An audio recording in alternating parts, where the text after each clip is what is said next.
Hello, Goobers. Welcome on today's stream.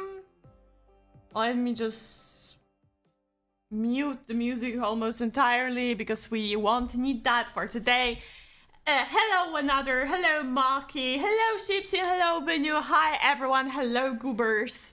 Today we have our chatty, yappy stream where we're going to look for an anime that maybe we did not notice when looking at upcoming anime announcements or something like that. Of course, we're going to watch trailers for everything but sequels of anime that I personally do not watch. So if you're excited about some sequels, I will be telling you that there is a sequel going out, but I'm not going to watch the trailer for it. But if this is a sequel of anime that I've watched, I will be warning you. If you don't like spoilers, I will be telling you this trailer is this and this minutes long. You can come back after that to not get spoiled, of course.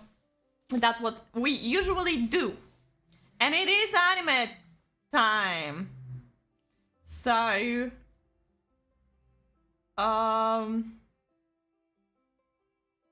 yeah, that's what we're doing today. I know usually streamers do the gaming and all of the stuff, but I also do that once a season. And if you haven't been there before for such a thing, I just read the synopsis. We're starting off with the anime that are coming out the earliest, at least according to my anime list, because sometimes the dates change. This is not in my power to decide whether or not something will come out earlier or not. So unfortunately, I cannot help with that, but I try my best to start off with those that come out the earliest, so you have the fastest head start, even though we're already one anime behind.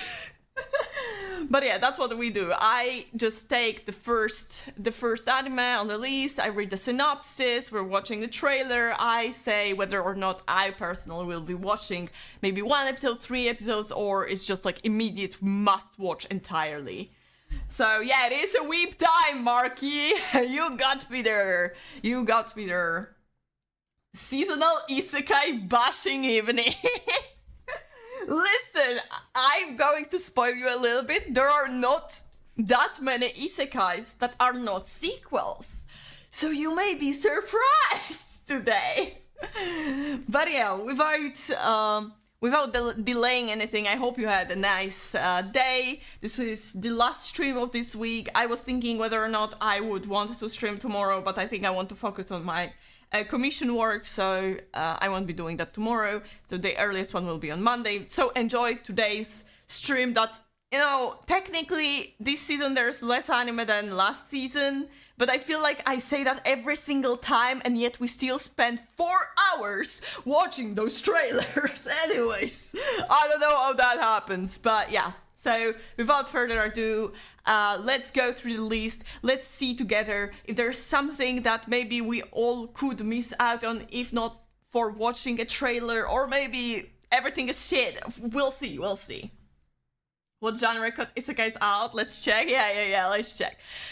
So the first on the list is anime that actually already came out and has 2 episodes out, and I even checked it out already, which is titled Niwatori Fighter, which is also known as Rooster Fighter. A synopsis of it is the neighborhood cock of the walk is more than just an ordinary rooster. He's humanity's greatest defender. His opponents may be 10 stories tall, but nothing is bigger than his stout heart and his fearsome battle cry, cock-a-doodly-doo. Yeah, that's the synopsis. And oh, I'm sorry, trigger warning. I think 2 of the trailers are English dubbed, but I couldn't find the English subtitles for that, and I thought, well, you will understand more if I take English dub, so a trigger warning for that. This is a wild one. You will see, Marky, as I'm going to play you the trailer. Please, after this trailer, tell me if the, if it's loud enough, or if it's, loud, but if it was quieter, you could still hear it, because, you know, I try not to get I try my best not to have to cut the stream, because first time I did it, unfortunately it copyright, it was like not a strike, it was a warning, and I had to cut out a lot of the content. So I try to avoid that. So if I can still lower the sound of the trailers, let me know. We have a censorship of clovers. I did minimize it, so you should see everything right. I hope it will be enough to not copyright warn me about visuals. English dub your weakness, so is mine. Okay. Let's play this one. I'll be, unfortunately, talking over, because this also helps with... This is so cringe. The English is so cringe. Help!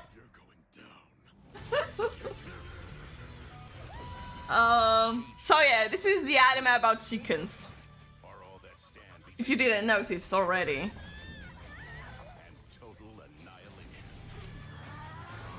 I think like it is loud. I think it's loud. Uh-huh, sure. Oh my god. I forgot how cringe it is.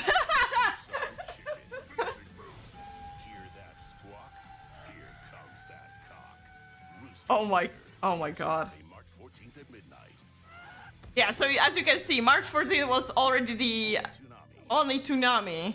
Great. So that was the first trailer. I can already tell you that this is your typical shonen. The only difference that it's there is extremely generic to the bone, because they thought that it will be enough for the entire joke for it to be, instead of your usual human-like characters, to have roosters. And that's literally the only running joke. The rest of the humor is very generic. There was only like one gag within 2 episodes that was actually kind of funny and original.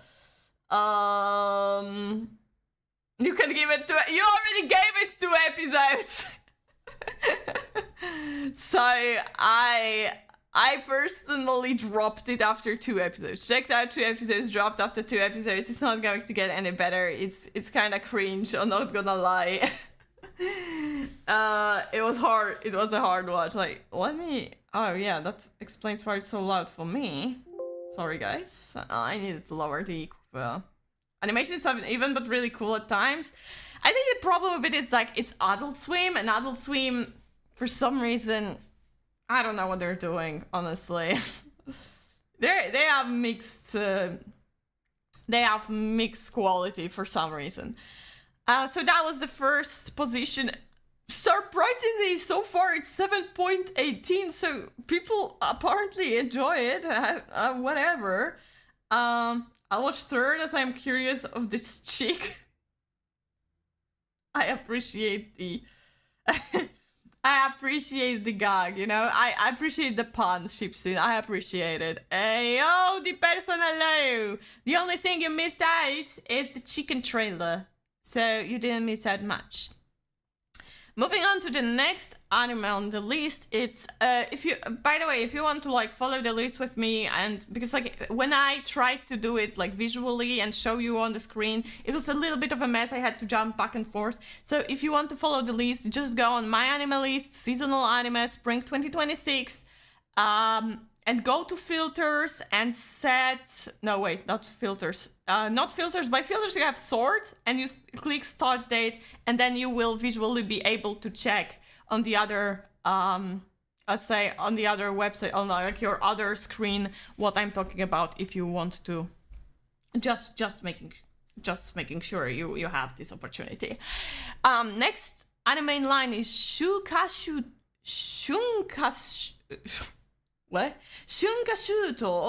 Daikosha Haru no Mai. Agents of the Four Seasons, Dance of Spring.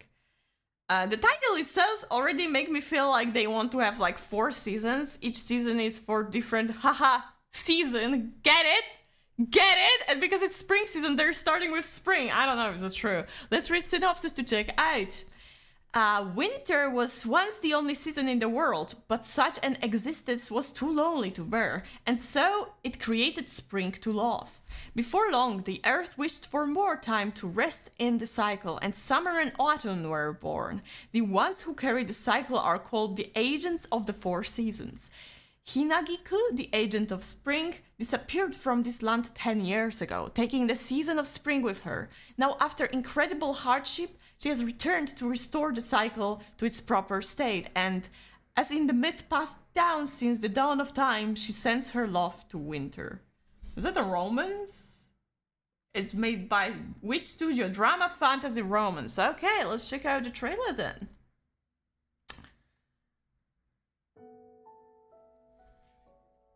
これから儀式を執り行う。春を呼ぶんだよ。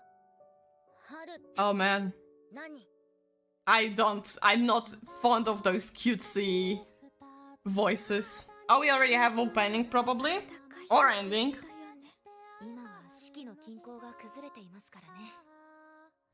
10年前、あなたは誘拐されて、この国から春が消えていた。そして今になっての危機 Wow. 全部俺のせいだ。 Oh, an emo boy. なかったんだ。 Okay. ひなぎく決めました。ここでね、春を呼びます。きっと私たちは今より傷つくでしょう。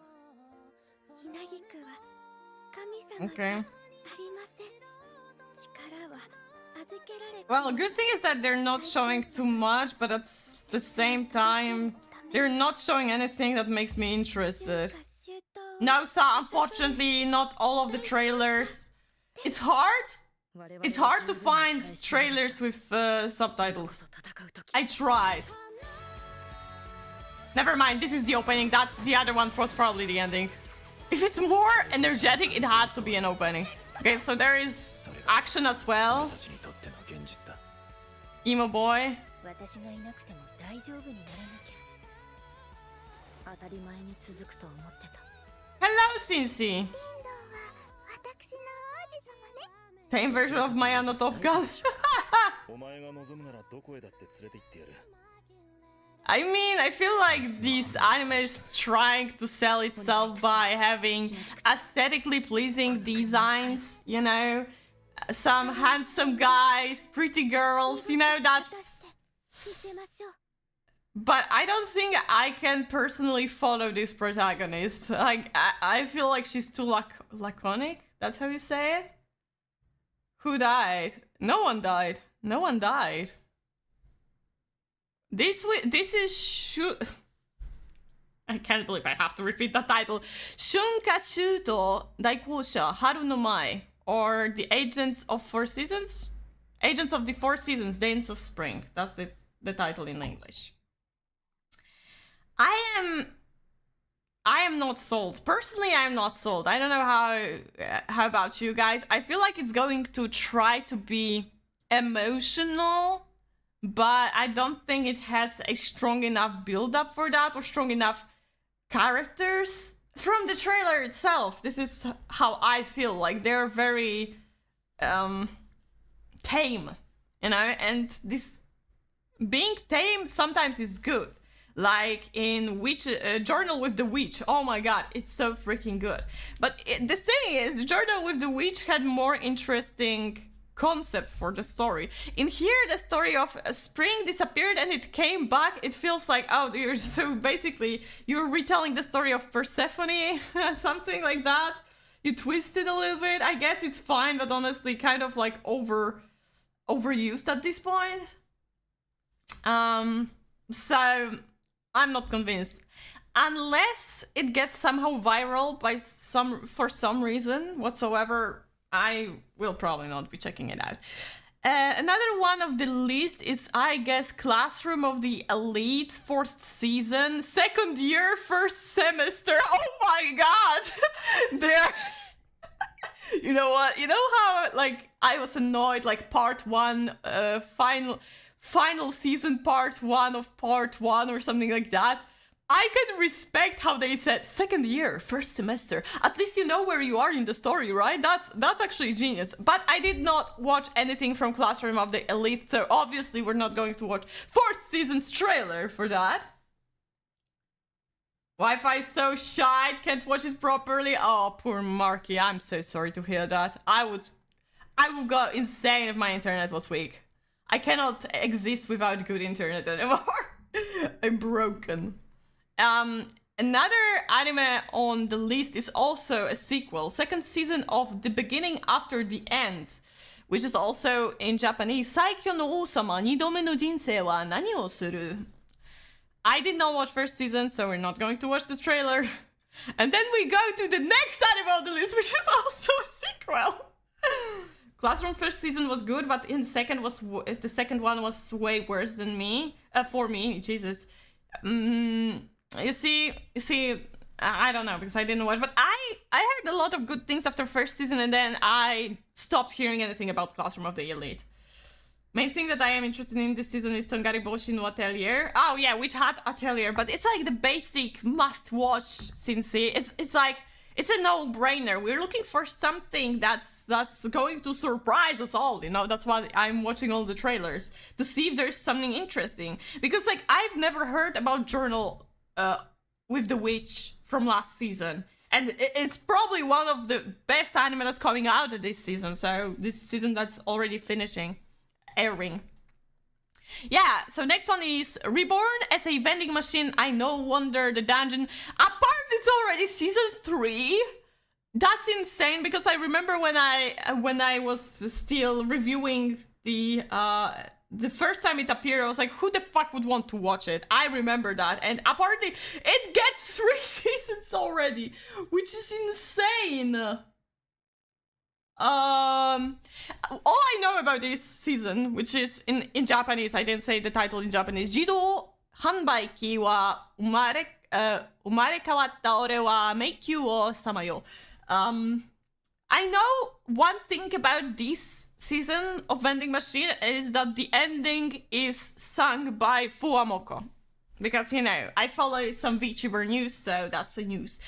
Recently, a lot of openings and endings specifically, are made by VTubers from Hololive Agency, so... moving from all those sequels, finally we can go to an anime that is not a sequel. Daikenja Riddle no Jikan Gyakko.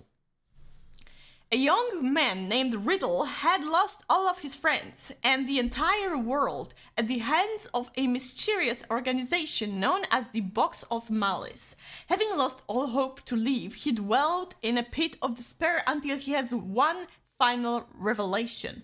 What if he could return to a time before everything ended? And so, after 1,000 years, a deformed Riddle finally manages to reverse time.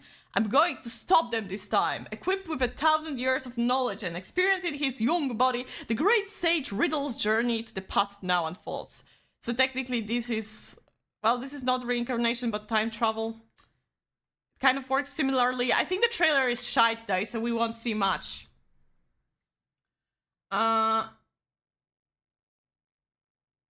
Its latest slideshow, Beginning After the End, is good. Anime did it dirty.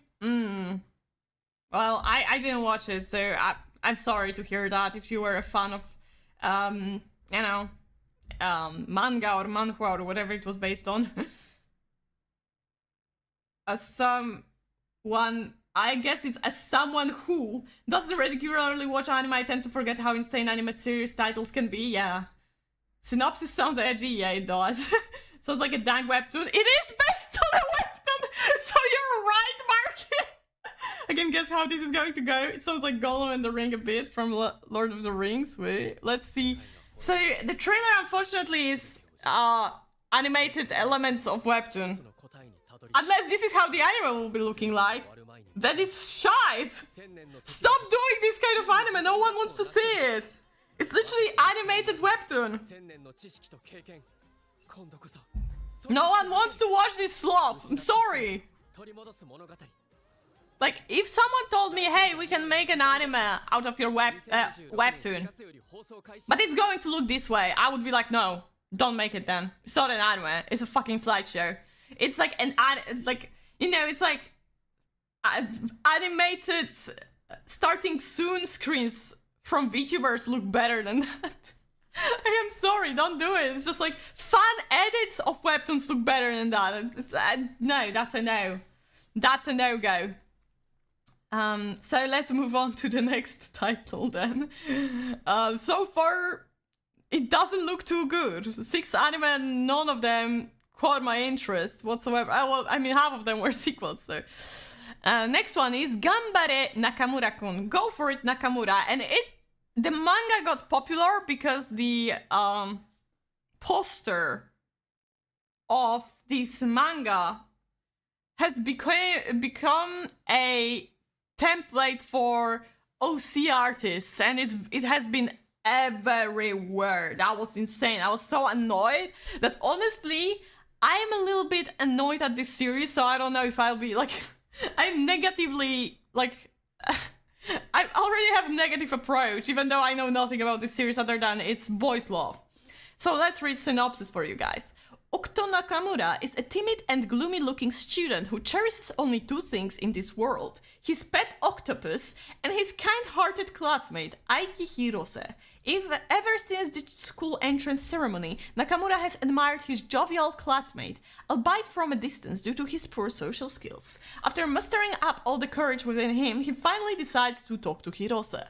During this first attempt to make contact, an instinctive mistake turns the idea of friendship into a distant dream, as he creates a hilarious impression on his crush. At school, students are expected to cooperate on numerous activities together, meaning Nakamura gets to spend extra time with Hirose. Given these opportunities, can he successfully redeem himself and accomplish his goal of becoming good friends with Hirose? Why is it like good friends? This is boys' love. What are you bullshitting me about? Let's see the trailer. It's just like TikTok, but more brain-rotted. I don't get how they think that will attract viewers. I have no freaking clue. Better than Blue Lock Season 2. Nothing is worse than Blue Lock Season 2 other than One Punch Man Season 3. I mean, that's not even a competition at this point. Might as well just put in Webtoon at this point. Yeah, it's Webtoon with voice acting, basically, yeah. Okay, let's watch the trailer for Go For It, Nakamura-kun. This one should have subtitles. Here it's spelled for Hirose. Why is synopsis? It was like, it's just friends. This is bullshit. They literally have a heart in the logo. What the fuck? Who wrote the synopsis then? Some damas.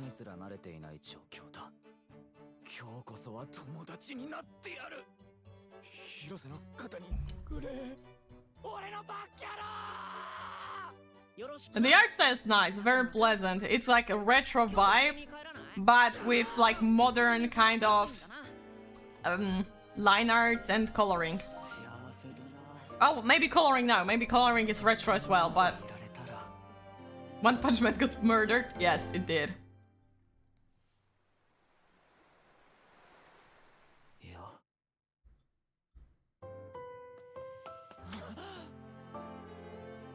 Damn.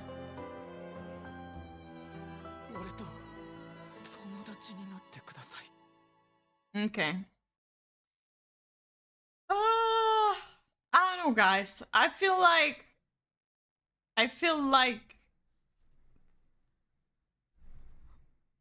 it's lacking something.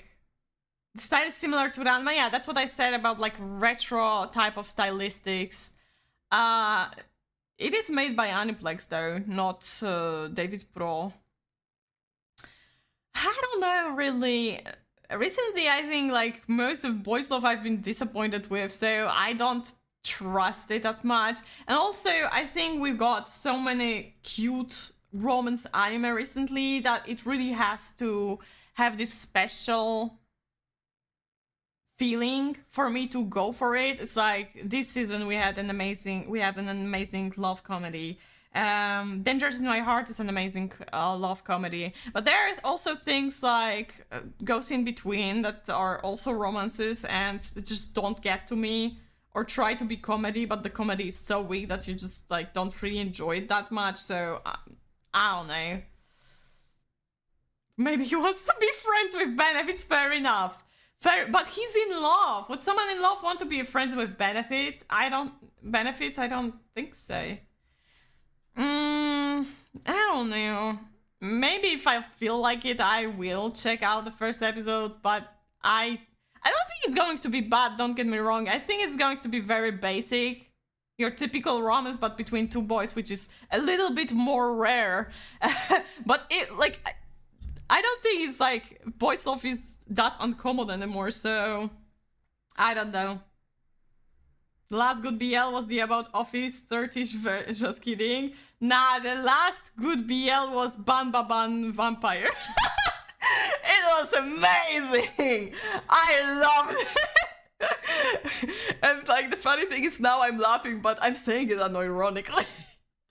I'm literally saying it unironically. Okay, that was Gambare Nakamura-kun. Moving on to the next one, which is Kuri no Jouheki. Comedy romance. Another comedy romance.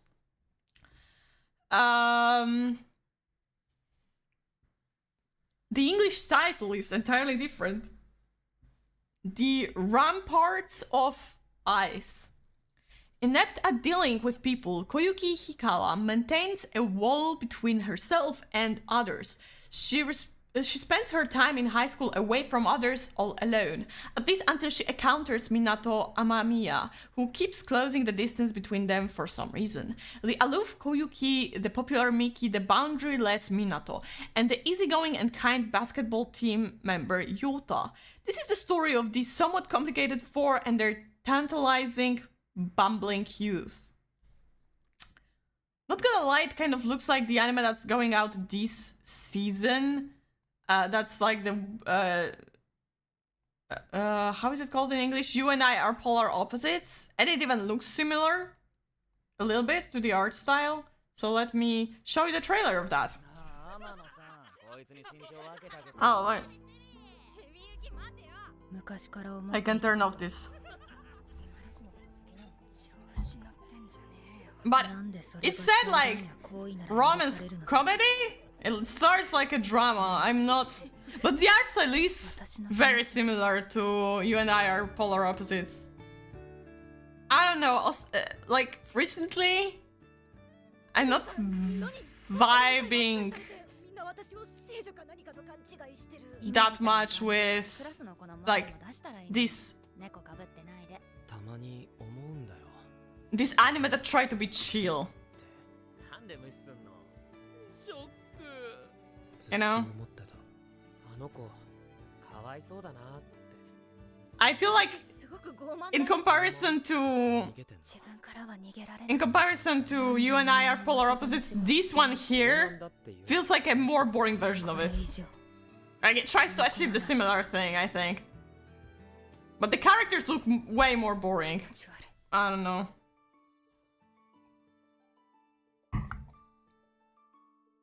I don't like when they try to say, oh, it's a comedy. But at the same time, they're like, oh, but there's a lot of drama. You know, like you can still make meaningful story writing with a comedy. But when you try to twist the comedy into like full-on drama, that never works out well. And I feel like this is what's going to happen here. And I'm not a fan of that. So I think that's going to be another skip for me. I'm very ruthless this season.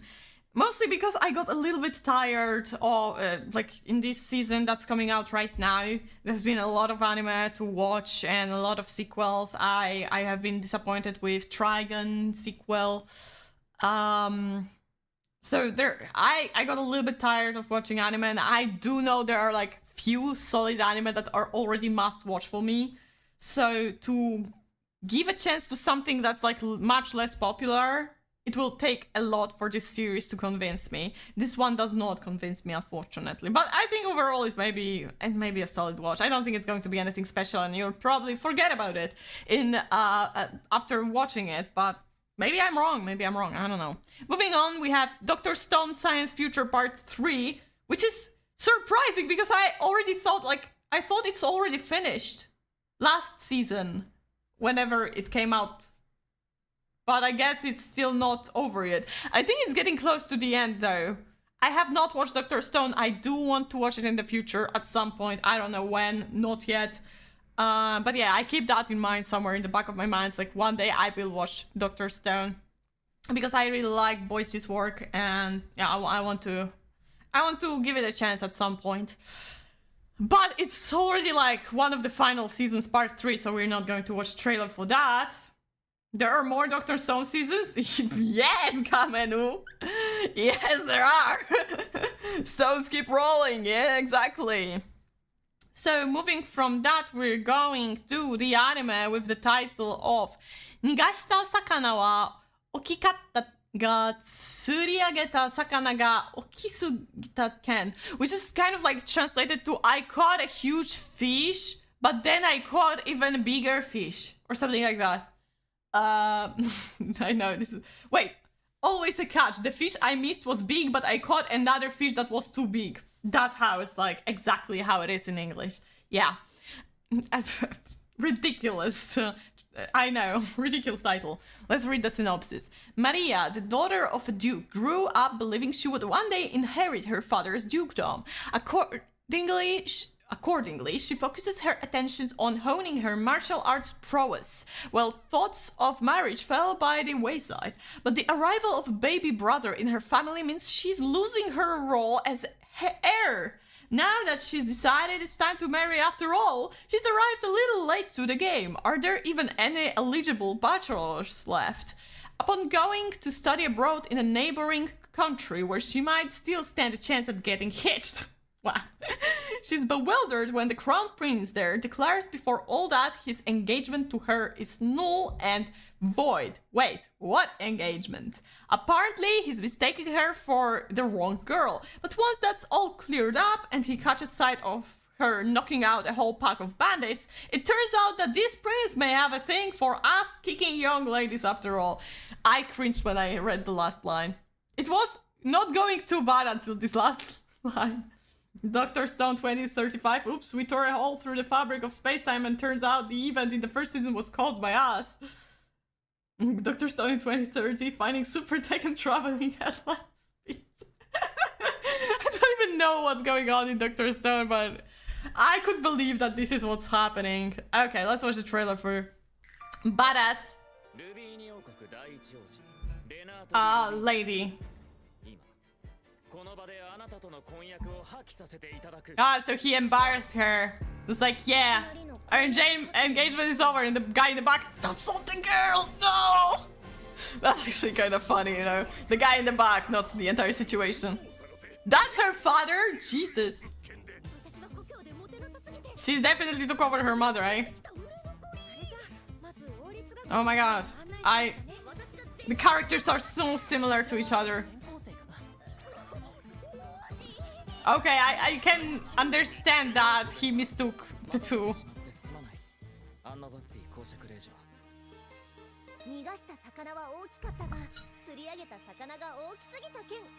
The title is still ridiculous.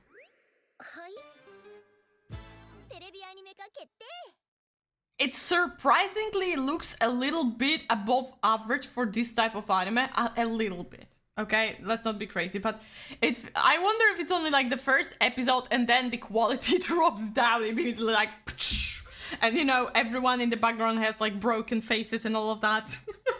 Because that's how your average anime looks like, honestly. And so season ago, that prince, yeah, wasn't the similar prince in the one where she was punching everyone? Wasn't he looking similar to this guy? I don't know anymore. Also, he looks very similar to the guy from My Happy Marriage. I don't see her logic on focusing on martial arts if she was the heir. You. What, me? You'd think that she'd be trained to do her job? Dude, I don't know the logic of this universe, okay? So I'm not going to... You saw her father! Wait, let me get to the father. I would say maybe her father has something to do with martial arts. Maybe there are a nobility that focuses on training in martial arts, like training others in martial arts. Maybe that's the thing. Maybe that's why she was training. I'm trying to defend the anime that I know nothing about, though, so take that into consideration, okay? But yeah, looking at him, I wouldn't say he's like your usual nobility, okay? I don't try to, you know, judge by the look, but his hair looks like a sparrow, a huge ass sparrow landed on him, so, you know, you never know. Maybe, I don't know. Her father's from 2 seasons ago. That's very much true. Okay, let's move on to the next one. I don't think I'll be watching this one.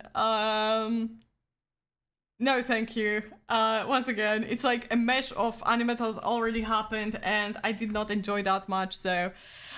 next one in line is Mamono gurai no bokensha ore dake mamono o kuratte tsuyoku naru. It already sounds isekai-ish, but it's based on web manga, so probably not an isekai. Nobody wants grubby forager Rod on their adventuring team. His nickname and his stench come from... Does he stink? Like, literally?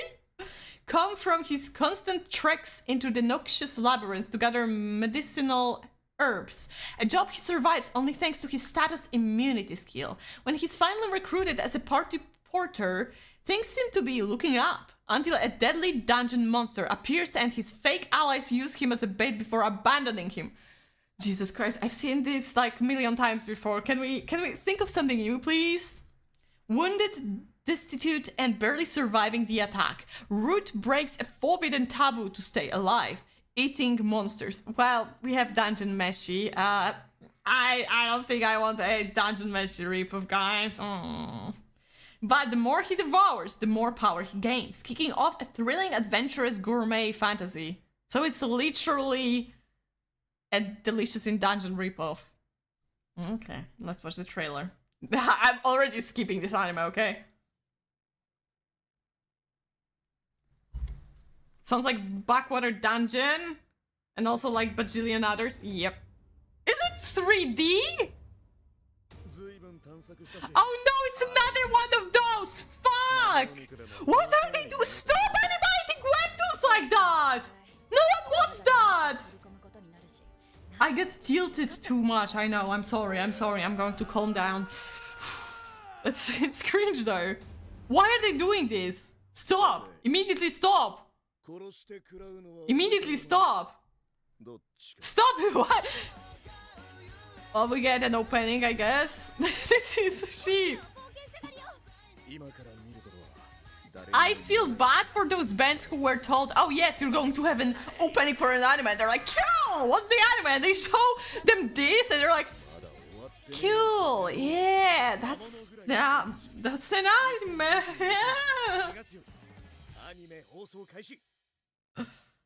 I hate this one. It has always laggy intros. Is it from Adblocker Studio? Yeah. It is. Webtoon Live 2T. Literally. Don't make them into anime if it's going to be a slideshow. Exact. No one wants that. Okay, find me a person who genuinely enjoys this type of shit. I watched one series, not knowing it's going to be like that. I got baited, but it was like 3 minutes per episode. So I was like, okay, I'm going to watch it till the end. 12 episodes by 3 minutes is not even full 2 episodes of your usual anime. I will survive that. Don't! Bro. Fans can do better. Fans can literally do better. Stop doing that. I don't like this new trend. I hope it will die soon. She said about isekais, and yet they're still going strong. Oh, okay. Next one in line is Komekami Girls. This is the story of 7 sister unit. Okay, 7 sister quintuplets. Quintessential quintuplets were too little, so we added 2 more. Okay, never mind. Children of the rice deity born from the tradition. In a single grain of rice, 7 gods reside. When their mother, the deity of rice, or the rice god queen, was called back in haste to the celestial realm and no longer able to return to the earthy realm, they searched for her traces using Usa City, Oita Prefecture, as their base. Ah, so it's a... This is the type of anime that's... Look at Usa City, look at Oita Prefecture. It's so great there. Please come here, visit here. Bring tourists, bring us money. It's kind of anime, okay. They teleport to Hachiman shrines throughout Kyushu Island. As they solve local problems, they learn about food, take part in cooking battles, and grow. Yeah, so it's basically a region advertisement anime. 100 sisters who really, really love you is possible. Yes, it is possible. Studio, let's put the unpaid intern onto the animation. We'll save so much money. Yeah, maybe. I don't know. Maybe I hope they're paying them well enough still. Imagine how it looks in Japanese TV. They made 3-minute ones, pay for ad break, and fill it in these 3 minutes. That may be true. Let's watch the trailer. Let's watch the trailer of 7 sisters. 7 lollies. They didn't mention it's 7 lollies. I love how they... Yeah, I just wanted to say, like, the music didn't really fit. Okay, maybe... Those are Okay, stop! Tell me this is not a ripoff from, like, Higurashi. Those 2 girls, like, I forgot their names, but the 2 smaller ones. Bro. Bro, what the fuck? Oh my god, why do they get such a dynamic opening? It sounds like Beyblade opening. What the fuck? why is this opening so unfitting? What's going on? Nanatsu.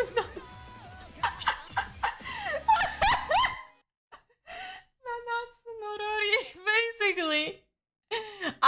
Basically, I wouldn't like for my region to be advertised like that, but to each their own. That's a skip for me. No, thank you. Passing up that one. Next one is a sequel for... Let me read the title because I don't know this anime. Otonari no tenshi sama ni itsunoma ni kadame ningen ni sarete ita ken. The angel next door spoils me rotten. I did not watch the first season, honestly. It sounds like something that I would never watch, so let's move forward. But for fans of whatever this is, which is 93k people, so it has to be quite popular. Yeah, congrats, you got a sequel. The music direction does not match the visuals. 7 lolly anime have more fans than 3 webtoon ones. That's true. That's common there. That music is unfitting. Oh, absolutely. This is nothing new. Haven't started that yet. Oh, you've heard about it, Mark. You see now that the 2nd season is coming out, so maybe it will motivate you to watch, or maybe not. I don't know. If it's your thing, then you know that there's 2nd season coming out. Almost, like, in next week, basically. Next anime in line, we have Haibara-kun no Tsuyokute Seishun New Game. It sounds like something that I've already heard about, because, like, the new game, Seishun, those are the words that appear so often that, you know, whatever. Hello, Foyren! Welcome in! You didn't miss out too much. We're still watching quite a lot of anime trailers, so sit comfortably and enjoy, or not. I don't know. You missed out on 2 PowerPoint presentation webtoon anime and 1 lolly anime. So whether you feel like it's like you missed out or not, that's on you. Let's read the synopsis for Haibara-kun. We all have embarrassing memories or deep regrets from high school, right? Not really. Socially anxious college senior Natsuki Haibara sure does. When he thinks back on that time of his life, all he has are fleeting fantasies of a happy adolescence that could have been. Imagine his bewilderment and surprise then, when he inexplicably finds himself 7 years in the past. No! Oh god. Okay, let me read till the end. 1 month before his first year of high school, can Haibara avoid his previous mistake, make his way to the top of the school's social pyramid, and end up with the girl of his dreams? Or will he be forced to relive 3 years of solitude as the most hated guy in school? He'll need all the help he can get in order to succeed, from a workout regimen to online how-to guides, a childhood friend, and plenty of sheer willpower. Watch as Haibara takes a second shot at his teenage years.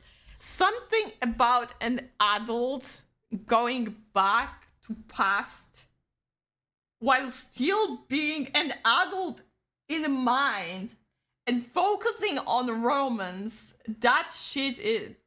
I hate it. And I know it's ironic because I enjoyed Tokyo Revengers for so long. But the difference about Tokyo Revengers is like, it never like focused on romance too much. Yeah, the main motivation was to make sure that the girl, his ex-girlfriend survives, right? She won't die, so she doesn't die. But like, you know, it wasn't a main focus. And like, I liked different aspects of this anime once it, manga more likely. Well, once it still was, in my eyes, good. Whenever they like, oh, he's an adult in teenager's body, it's just so creepy, isn't it? New game, walk. Don't even Foiren. This is going to make any romance so creepy. What chicken? There is a chicken Niwatori fighter. There is an anime that's like shonen, but instead of human characters, you have chickens. So there is this anime. We watched 2 episodes already, and honestly, I felt like I wasted 40 minutes of my life, but well, at least I know this is not an anime for me. Main theme of Tokref is love. Everyone's too much. Okay, fair enough, fair enough. You can see it like that. I didn't like Mikey from the very beginning, so... Okay, let's watch the trailer for Haibara. What the fuck? Wow. 星宮さん、ずっと好きでした。俺と付き合ってください。ごめんなさい。もし叶うなら、もう一度あの青春をやり直す機会が欲しい。Do you think he got depression and that's why he became like thin? I mean, maybe this anime is made to motivate people to work out, because like, if you're fat, you're not going to get any lady. You gotta run, you see? Wow. That was quick. His training arc was quick. 現実なんだ。俺は今日から人生をやり直すことになる。かつて失敗した高校時代を。今度こそ本気で青春しよう。I mean, if the girl is interested in him after that, it's like, oh, I didn't like you when you were fat, that's saying a lot about the character, you know? You know? That's... Oh, Kuroko no basket! What the hell?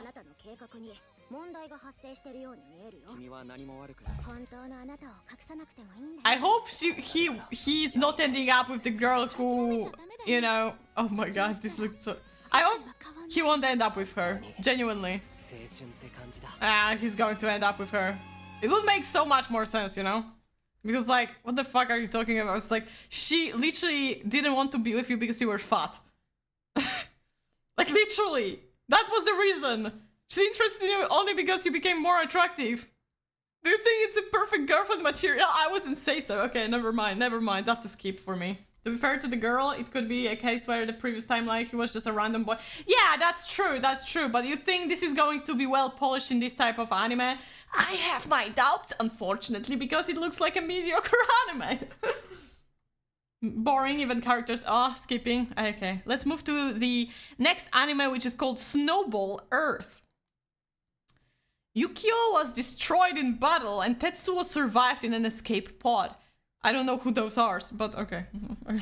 After 8 years in cold sleep, the escape pod finally lands back on Earth. But when Tetsuo emerges, he finds a world in ruins, entirely frozen beneath a blanket of ice and snow. Snowball Earth! What happened to humanity? How did the planet freeze over? And will Tetsuo be able to keep his last promise to Yukio? Sounds like the same universe that Fire Punch takes place. But I doubt it's going to be that edgy, so let's see the trailer. Because the... Oh, it's a 3D, oh. Oh, man.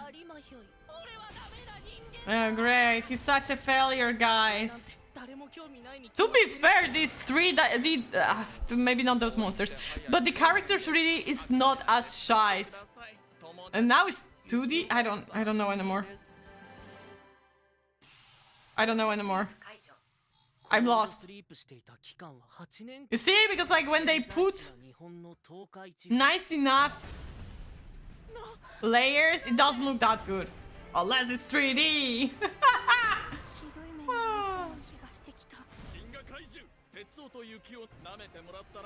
No, well, Earth sounds like it could be contender to fight with Pokemon and Digimon series.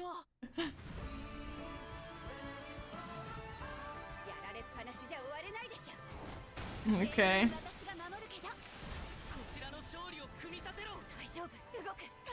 It's also kaiju anime at the same time.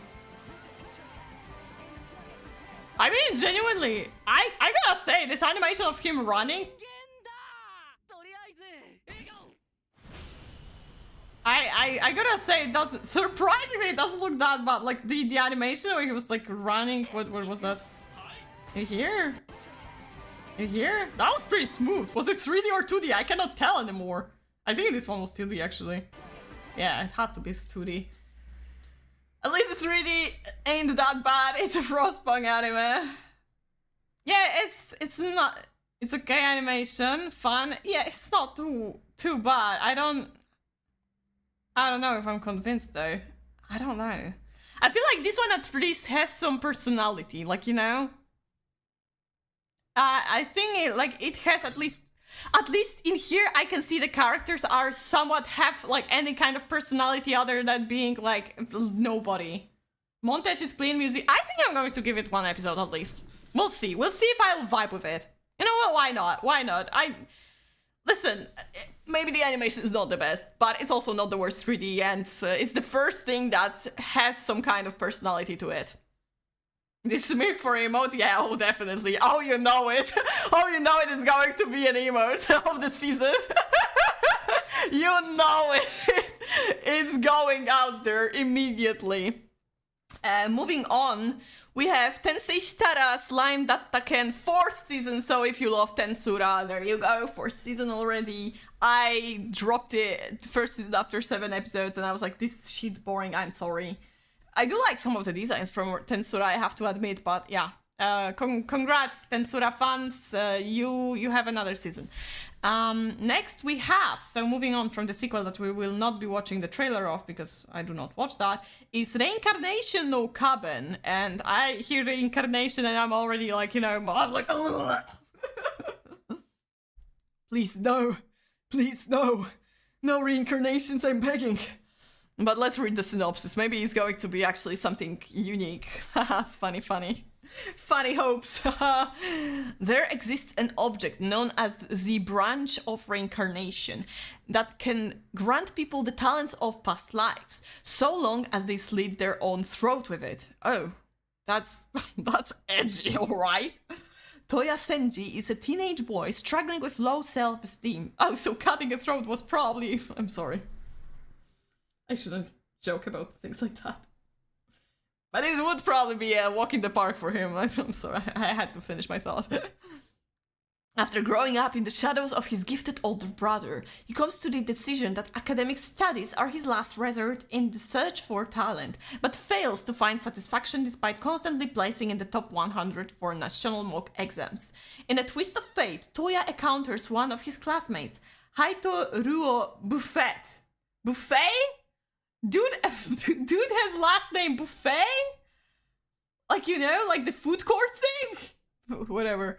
A returner who has resurrected the talents of her past life. Oh, the girl. Using the branch of reincarnation as she fights against a serial killer. That took such a weird twist.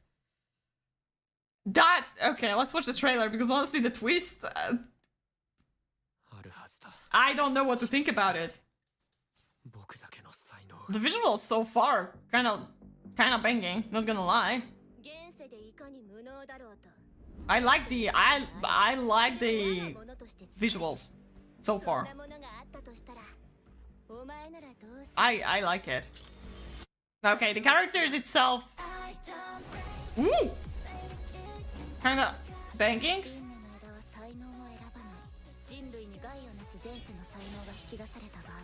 迅速に排除に当たる。それが我々偉人の森の活動理念なのだよ。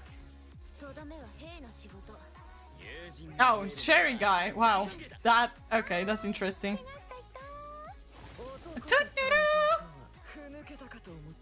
They all look oh my god, okay, that's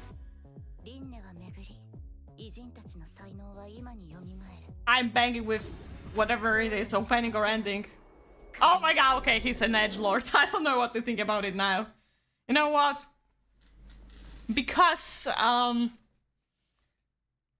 it awoke a little bit of an interest in me. Looks like a lot of people have to cut their own throats. So yeah, you know what? Because it did awoken some sort of curiosity. Awakened some curiosity within me. I'm going to check one episode. I'm going to check one episode to see if it's going to be something interesting. I don't know. It looks like it may be like it can go either way. It could be a little bit interesting or it can turn into an entire edgelord slop, unfortunately. But I want to check out one episode. Moving on to the next anime, which is また殺されてしまったのですね、探偵様? Killed again, Mr. Detective. Sakuya Otsuki is the son of a legendary detective working to follow in his father's footsteps with his assistant Lilithia. However, something is different about this high school sloth. Wherever he goes, he always manages to get himself entangled in his cases. Oh, so literally Detective Conan as a murder victim. Oh, never mind, not like Detective Conan. When Sakuya is tasked to infiltrate a luxury cruise ship, he finds himself killed once again. But every time he reopens his eyes, Lilith is there by his side, ready to help him get to the bottom of the mystery. I am a little bit annoyed that every time the trope is, oh, this one is a detective, but he sucks at being detective. So he's a right-hand man or woman who does all the job for him or her. And honestly, it's an annoying trope and I'm done with it, so I'm already annoyed. Let's watch the trailer. お帰りなさいませ。また殺されてしまったのですね、探偵様。生きてる。無事です。なんで？俺の体の設計図は神様が徹夜残業で半分寝ながら描いたらしい。Okay, Lilithia is like Perlika. Yeah, I guess. Lilithia.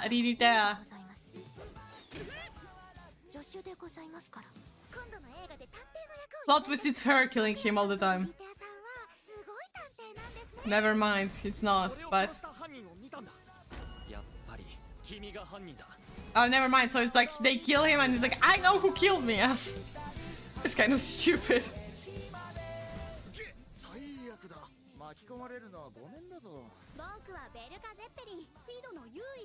Zeppeli?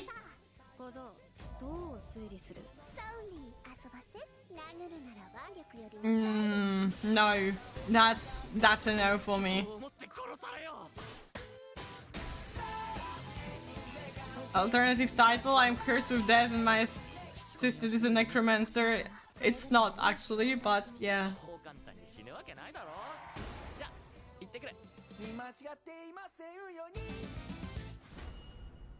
Yeah.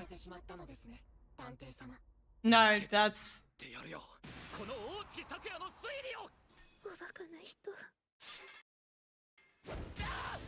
Oh, so she's also killing him if he needs that? I don't know. Nah, it's too messy of a concept for me. Skip. So far the season looks it's because the strongest things are later. Oh, we're going closer to the stronger things, so let's go, guys. But before that, we go to the anime of the title Kiryu Fan Club. Miyoshi Aimi and Nami Sometani are two high school girls who often find themselves talking about a boy in their class, Kiryu. This light-hearted romantic comedy follows the daily lives of these two friends and rivals on a journey that, for now, seems to be heading everywhere but love. Quick synopsis, so let me see the trailer. Thanks, adblocker. Yeah. It's okay. We don't want to see ads. 私とあゆみちゃんどっちの方がキリオくんのことを好きか I'm sorry, no text again, no subtitles.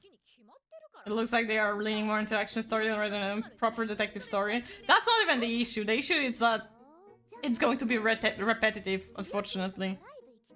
キリオくんとアイアイ傘したいキリオくんとお化け屋敷行き So, たいキリオくんと Wi-Fi でつながりたいキリオく what ん the と fuck? 終わらないオセロしたい This is so far キリオくんと美術 is the 大声出したい most boring trailer they could have made. What the fuck? That was terrible. Skip. It's going to be boring as fuck. Okay, let's move on. That showed me nothing. That showed me literally nothing. There will be two girls fawning over one guy who's probably has no personality whatsoever. And that's all that's going to be. It's like, who wants to watch a story like that? I'm sorry. Who wants that? They're fighting about hentai prota. Yeah, that's kind of crazy. The crazy world we live in. Moving on to... Oh my god, I think it's the worst title of the season. 最強の職業は勇者でも賢者でもなく鑑定士カリーラッシュですよ And yeah, this is the isekai. So you've waited for isekai. This is the first isekai on list that is not a sequel. The strongest job is apparently not a hero or a sage, but an appraiser. Provincial in parentheses. No parentheses, sorry, in brackets. Or maybe in parentheses as well. Whatever. This stupid as fuck title. Hibiki, a high school student who was suddenly transferred to another world, wanders alone in a vast grassland of a fantasy world where monsters inhabit. All he has are non-combat skills such as appraisal. From a hopeless situation, he's saved by encounters, and his all-powerful abilities blossom. And another world adventure tale of miraculous reversal cheats burst forth. Haha, how I love isekais with cheating system. At least one job isekai in season. I don't think it's a job because look, it's like a 12-year-old guy, boy. I don't know if he can work. 死なないように自衛はきちんとね。でもいつも助けてあげるわけじゃないから勘違いし Why does it have like a good song in the background? It's always appraisal at this point. It not being broken is a subversion. Yeah, exactly. What the fuck is going on? It's a harem for 12-year-old boy, mind you. Mind you. Like, I will not believe he's older than 12. Oh, and one furry. Two furries. If you count the cat. OMG, Isekai. Hi, Mofo. Yeah, it is Isekai. I'm surprised that the furry is not a female. Oh, God. Fuck off. One Oni-chan. Check mark your bingo list, you know. We got one Oni-chan. Disgusting. Okay. Yeah, that's an absolute skip. That's an absolute skip. Let's move to something better, something I'm actually excited about because I couldn't really enjoy manga that much because it's about something called rakugo, which is a form of theater, kind of storytelling, kind of comedy that you do live, traditional for Japanese culture. And I've heard only good things about it, so I'm very much excited about this next title, which is Akane Banashi. Rakugo, a traditional form of storytelling, takes years for any apprentice to master and ascend to the top rank of Shinuchi. Ever since she could remember, Akane Osaki has been mesmerized by her father Toru's Rakugo performances. Peeking in behind a sliding door, she would spend hours watching and mimicking his work. For Toru, the only thing separating him from that coveted rank is a promotion test in front of an audience and a senior Rakugo master, Issho Arakawa. Despite his passionate performance, Toru finds himself expelled from the Rakugo school following the exam. That makes him give up on Rakugo entirely and settle for a regular job, breaking his daughter's heart. Filled with grief and anger, Akane now seeks vengeance on that man who refuses to see the genius behind her father's Rakugo style. She begs Toru's former Rakugo master, Shiguma Arakawa, to take her under his wings. But Shiguma feels unworthy of taking on another pupil after what happened to her father 6 years prior.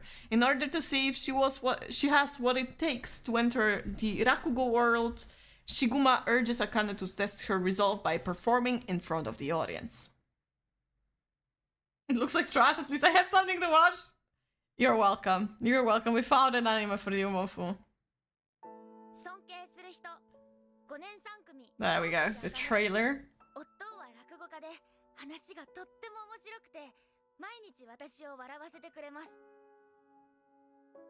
Her father looks like me for real, for real.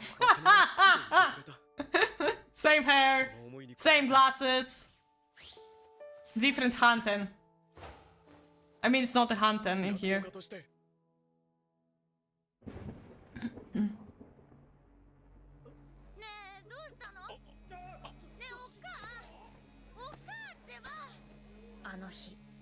They made it extremely dramatic for him to not get the...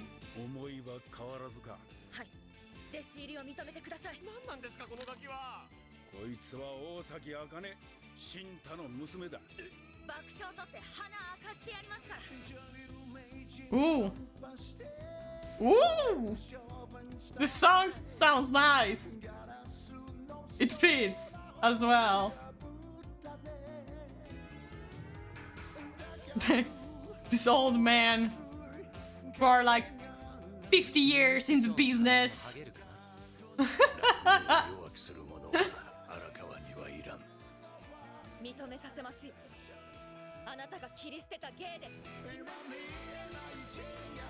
What Aikeji? I don't know if I know this singer. That's going to be my favorite guy, by the way. That creepy one. Slightly pronounced cannons. All the best people love that. They love that. It's the great way to draw teeth. We love that in my household. Well, it doesn't show a lot. I think it shows enough to... Yeah, this guy is going to be my favorite. Absolutely. He looks like Zero from Hero Academia, and he even has like this same outfit. Or like black-haired Shinji from Bleach. I just love these kind of smiles on characters. I adore it. Music's cool. Yeah, so I'm quite excited to see how the story goes because, you know, when it comes to Rakugo, it's hard to understand it. So it's probably not going to get mainstream because Rakugo is a very Japanese thing. And if you don't know much about Japanese culture, their sense of humor and everything, it's really hard to follow up. So it depends on how they're going to present the topic. It either will be a fun show or it will be hard to watch because you won't understand all of the gags, because like a lot of Rakugo is based on stories that Japanese people know, like they've heard before during like their lifetime living within this culture. So I think that's the worst part that will be about this anime, but I still will give it a try and hope that I will be enjoying myself because the characters look interesting. The story itself sounds fun, so yeah, I hope I'll be able to enjoy it. Next one we have Ascendance of a Bookworm, but that's yet another sequel of that. I don't know which one it is. I did not watch it yet. A lot of people recommended it to me, but yeah, this is another one of my list to watch, and I have not yet started that. I think it's the 4th season. I just hate the art style of this anime. I genuinely hate the art style of this anime, so I don't know if I'll ever push through with it. But yeah, this is a sequel, we're not watching that. Then we have Rilakuma anime, which I'm surprised because I thought there was already Rilakuma anime. There's no synopsis for that, it's just Rilakuma, so enjoy. Enjoy Rilakuma, scratching his butt, listening to some music. It's just a bear doing bear things. I mean, not even bear things, I think. Or maybe. It's just chilling, you know, with a chimkin. For some reason. You know, your typical cutesy show. Mostly for kids, but, you know. The same thing was to be said about Chikawa, and now Chikawa got so popular that, like, everyone enjoys it. So, that's a similar case. Oh, this wolf looked kinda cool. But yeah, it's like... It's surprising that it got such a long trailer. The quality of this simple anime is better than... Well, I guess, like... Okay, Real Akuma gets shit tons of money from merch, so I'm not even surprised they got a huge budget for something like that. Bare necessities, exactly. So that was it. I'm not going to watch something like this because usually it ends up having like millions of episodes, 3-minute long episodes, and I'm not enjoying it as much personally. So yeah, but you know, there are people who enjoy this kind of thing. So there it is, if you're interested. Next one is probably one that I'm the most excited about this season, which is Yomi no Tsugai.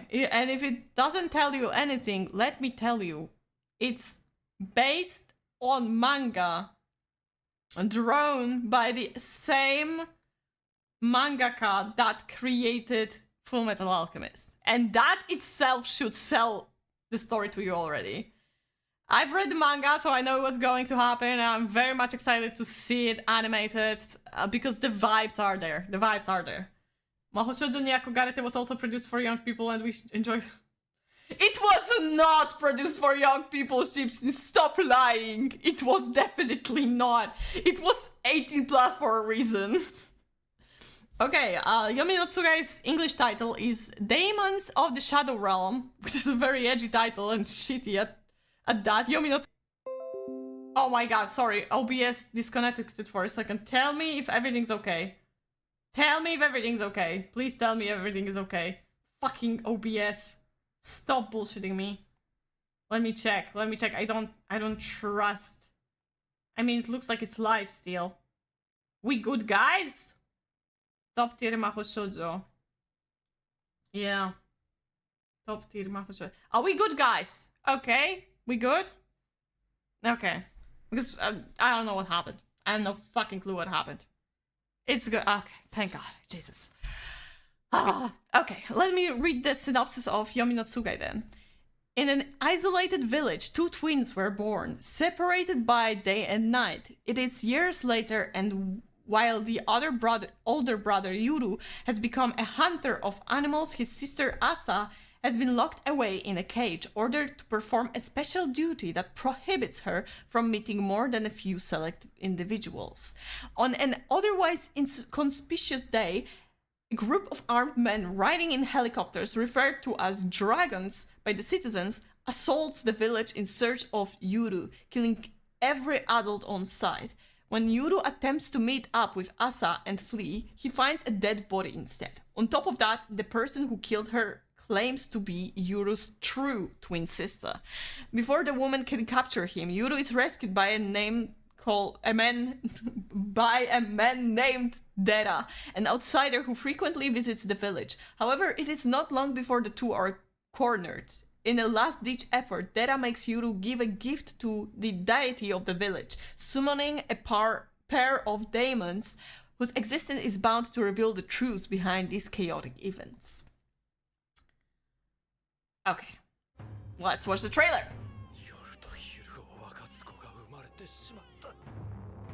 Man, I missed Full Metal art style.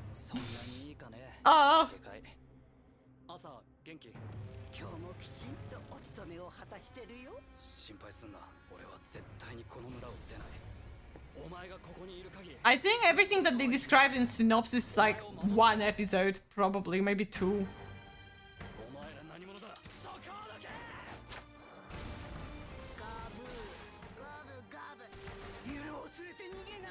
That girl was a tsundere. If you miss tsundere, she's your tsundere.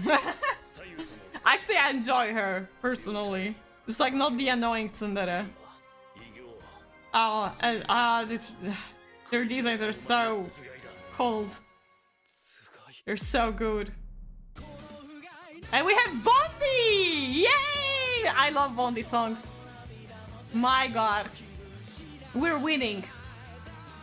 We're winning. I think the ending is sung by Yama, which I'm personally not a fan of Yama, but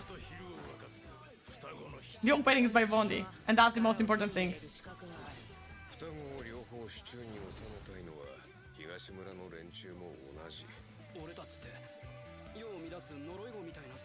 It looks good. Holy shit. Yeah, it's Yama. I mean, this one sounds pretty nice. It's more chill rather than modern.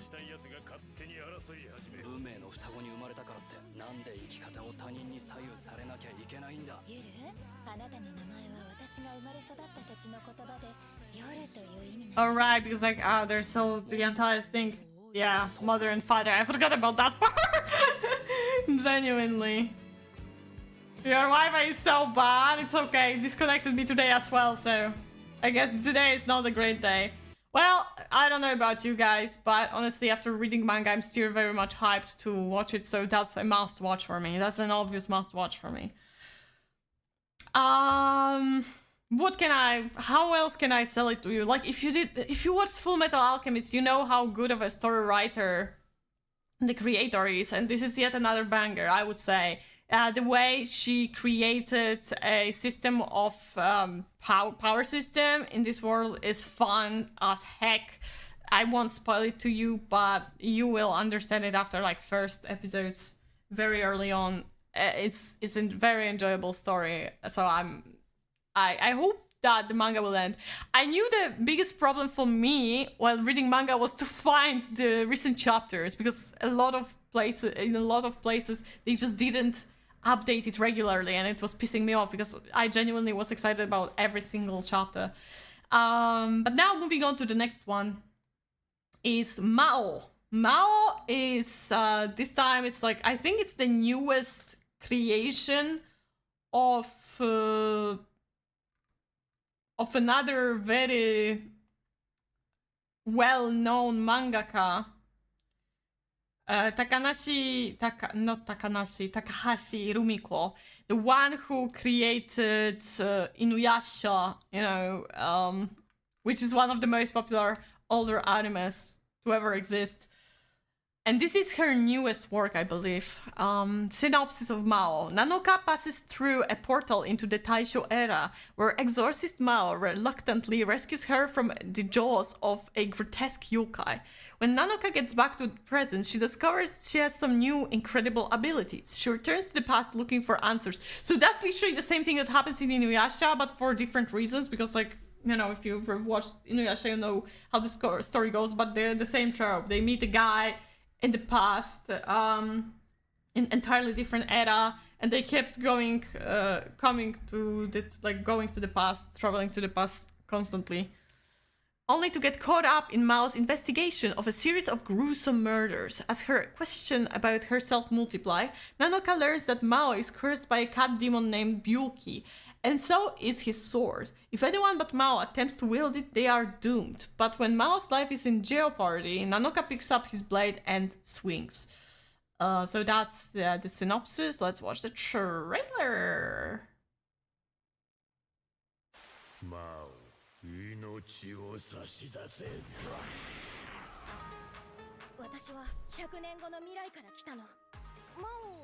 Hi, Erichka. Hello. Welcome, welcome. We're just chilling, watching trailers today.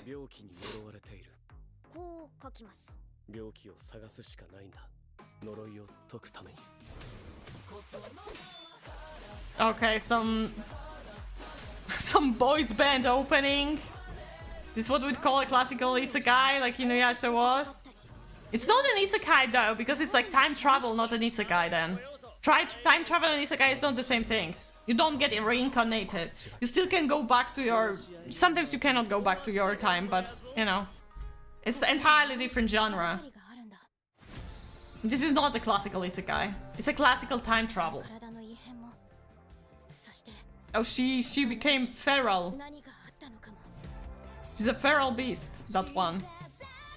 And that's ending, I assume. The entire concept of isekai is like you get reborn, reincarnated. It's an entirely different thing. どうなるかわからないけど。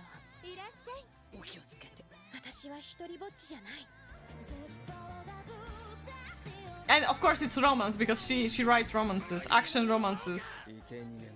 魔王様。もう一度魔王に会い。 I may check that. I just hope there's not going to be any annoying character that I will be like, oh my god, stop it. I know a lot of people after years say, oh, Kikyo did nothing wrong. It doesn't change the fact that Kikyo was annoying to watch. Even if, like, her reasoning was out there. You know what? I'm going to check it out. If I get bored of it, I'll just drop it. Plan to watch. I liked Inuyasha, but it's been a while.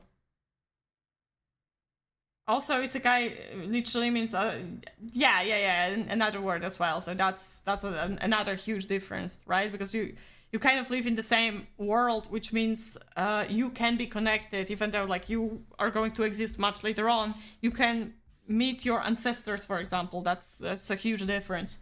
Then another news, Marimashita Iruma-kun got 4th season. That's another show that I want to once catch up to, but yeah, not anytime soon, unfortunately. But hey, guys, congrats, 4th season. Woo! I heard only good things about Iruma-kun, but yeah, not yet. The time has not come for me to watch it yet. Next one in line is Kami no Niwatsuki Kusunokite, Kusunoki's Garden of Gods. Deep in the countryside, Minato Kusunoki is left in charge of a terrifying house overflowing with evil spirits, or at least it was, until his extraordinary ability cleared them all out. Instead, a procession of unique and peculiar gods is drawn to the comfort of the purified Kusunoki residents, and Minato spends his days relaxing in the company of his spiritual neighbors. What else lies in the store for Minato as he lives peacefully surrounded by gods? Bye, Cincy! Barely finished season 1 of Iruma-kun. Yeah, there's a lot. There's a lot to catch up to. Okay, let's go. Kusunoki's Garden of Gods. Let's watch the trailer.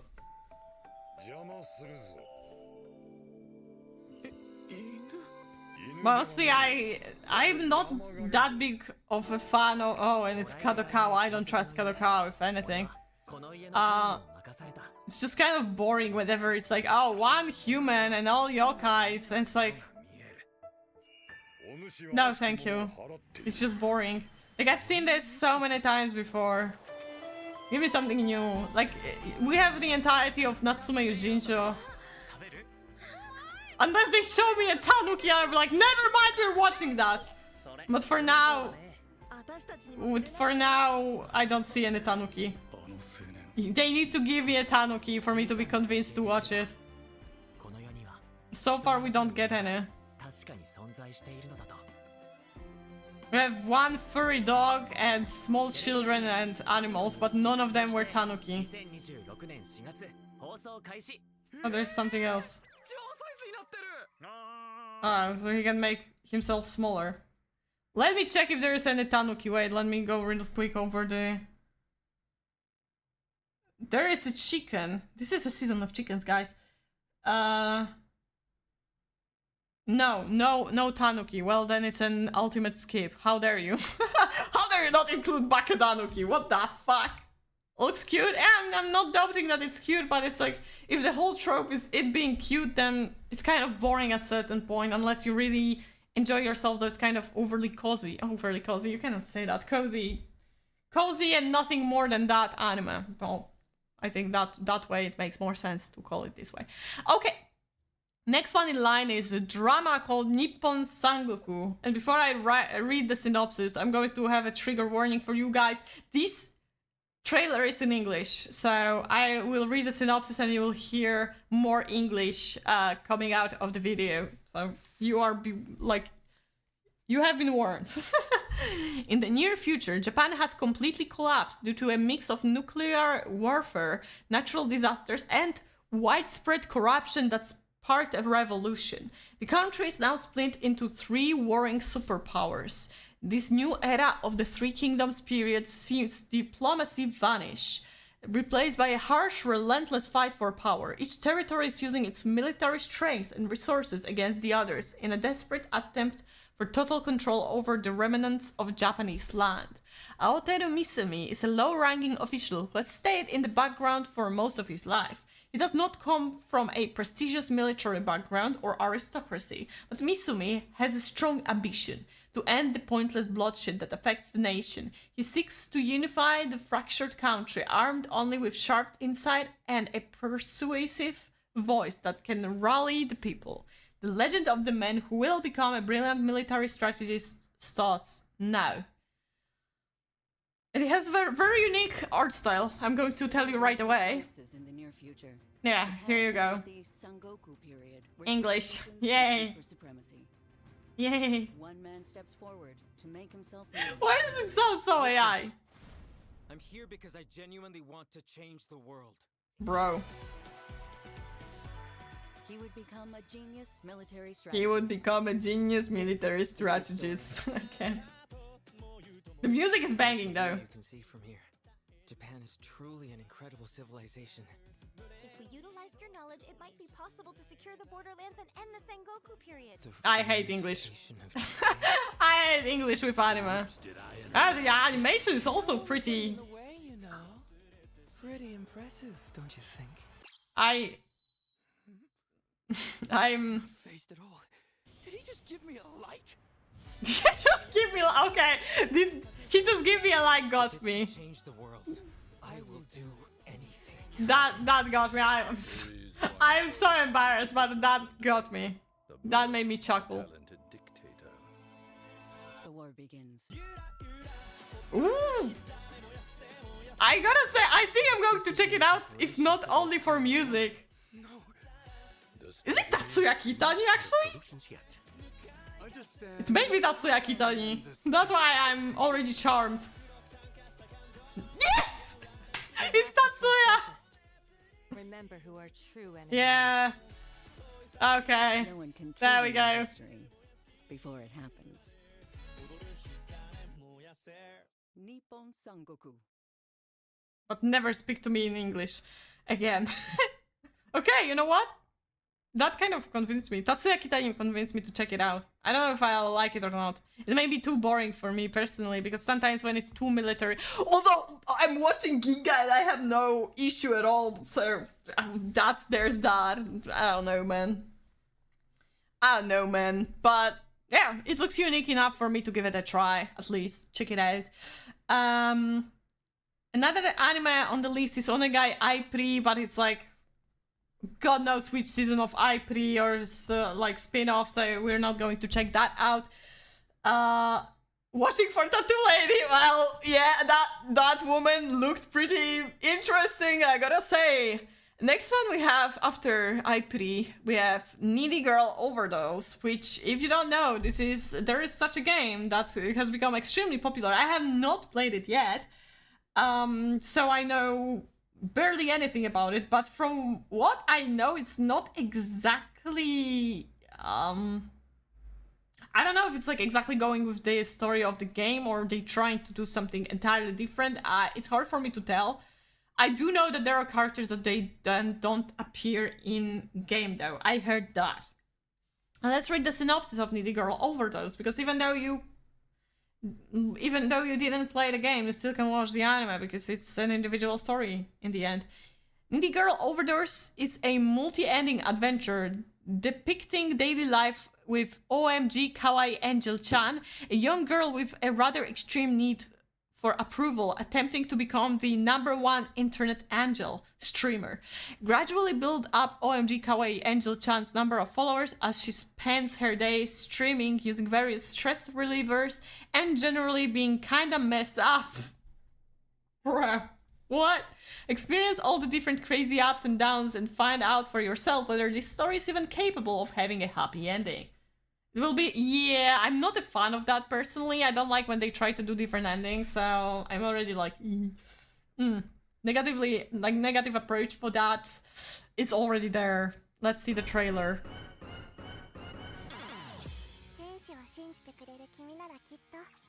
81 plus? What?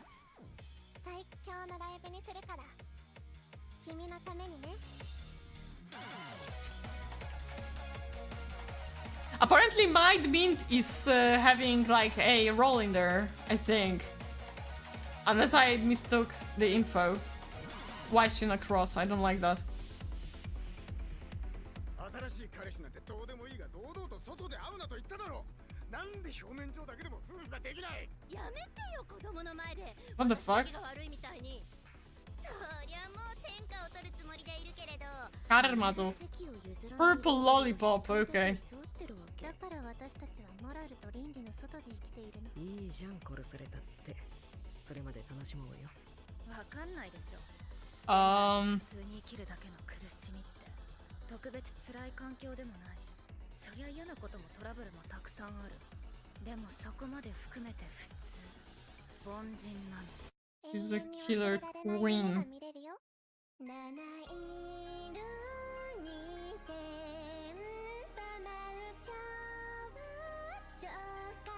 I wonder how they are going to lead this anime. Just do an ending and that's it. Yeah, exactly. Because it's like, it's like, you know, watching the same thing over and over again, but with different. I mean, maybe not exactly, because like this, things may change later on, but still. I might check it out for the vibes only. Like, you know, I'll see if it's going to go somewhere. If it's going to go, like, if they're going to make fun, edgy as fuck dark shit, I'll be up for it. As long as they will not try to make it, like, too meaningful, you know? Like, I'm sometimes up for let's, like, I want to watch cruelty of the internet. I want to watch the edginess, you know, like the rawness of this kind of thing. I like that. I like that. I want it to be dark, you know. If it's not going to be dark enough, I'm going to drop it immediately. Like, I can live with different endings as long as they're going to give me dark shit. I don't know. I feel like I'm kind of feral right now with that, but I don't know. It's been a while since I've watched something that terrified me when it comes to anime. And I'm not talking about horror anime, but rather psychological horror anime that I'm like catching my head in my hands and be like, wow, that went too hard. I need something like that, you know? And to be fair, recently I watched Devilman Crybaby, and that was just cringe. That anime was just cringe. It wasn't edgy. I thought all this time I thought it was like fun edgy, but it wasn't fun edgy. It was cringe edgy. I want fun edgy, guys. That's all I need from this anime. Another one on the list is Diamond Noise Act 2 second season, which we will not be watching trailer of, even though I used to be a huge Diamond Noise fan. Chris Senpai was one of my first crushes when I was in middle school watching the first season. And I will always hold Chris Senpai dear to my heart, you know, but, you know, second season doesn't even have Chris Senpai anymore, so what's the point? But for real, I will probably catch up one day, but the thing about Diamond Noise is that even the author himself is kind of like bored of Diamond Noise. Because how long can you run the story about baseball players, you know? Hi, Lupi, hello! A friend crying right now somewhere. I mean, he put it on himself. He shouldn't have showed us the he should have shown us this anime. He should have went for something safe instead. He doesn't even, like, every time he mentions his favorite anime, he doesn't even mention it anymore. He's a fake fan. He tried to defend himself on his debut. He said, oh, but it's like my favorite anime, but it's not the best anime. But his slideshow, literally, he said it's his favorite anime, so he's contradicting himself. I smell that he's embarrassed now to admitting that he likes he likes this anime because of me. Hi Luffy, by the way. Hi, hello. Okay, moving on to the next one. Kanan-sama wa akumade churoi. And this anime synopsis. Oh, in English it's Mistress Kanan is devilishly easy. That doesn't sound right, but okay.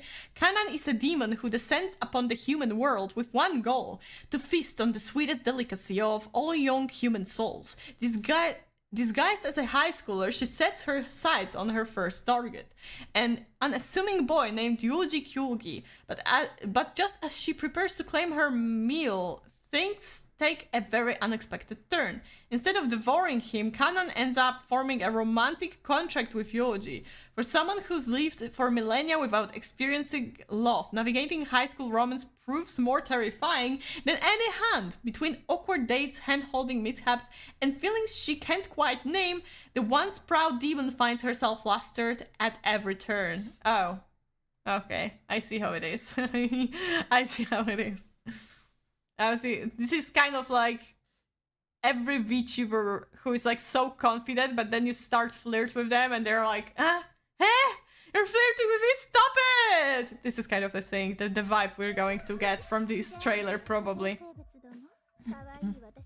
It's probably going to be yabai, but it's not ecchi, okay? I think there are like 2 anime on this list that are ecchi. Oh Jesus, the badunkers.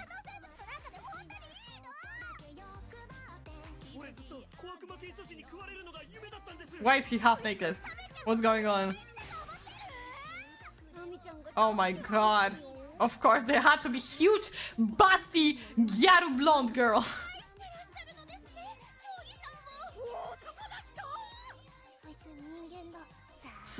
So it's kind of like a harem, but not really, because he's... What the fuck? Interested only in one girl. I see, I see.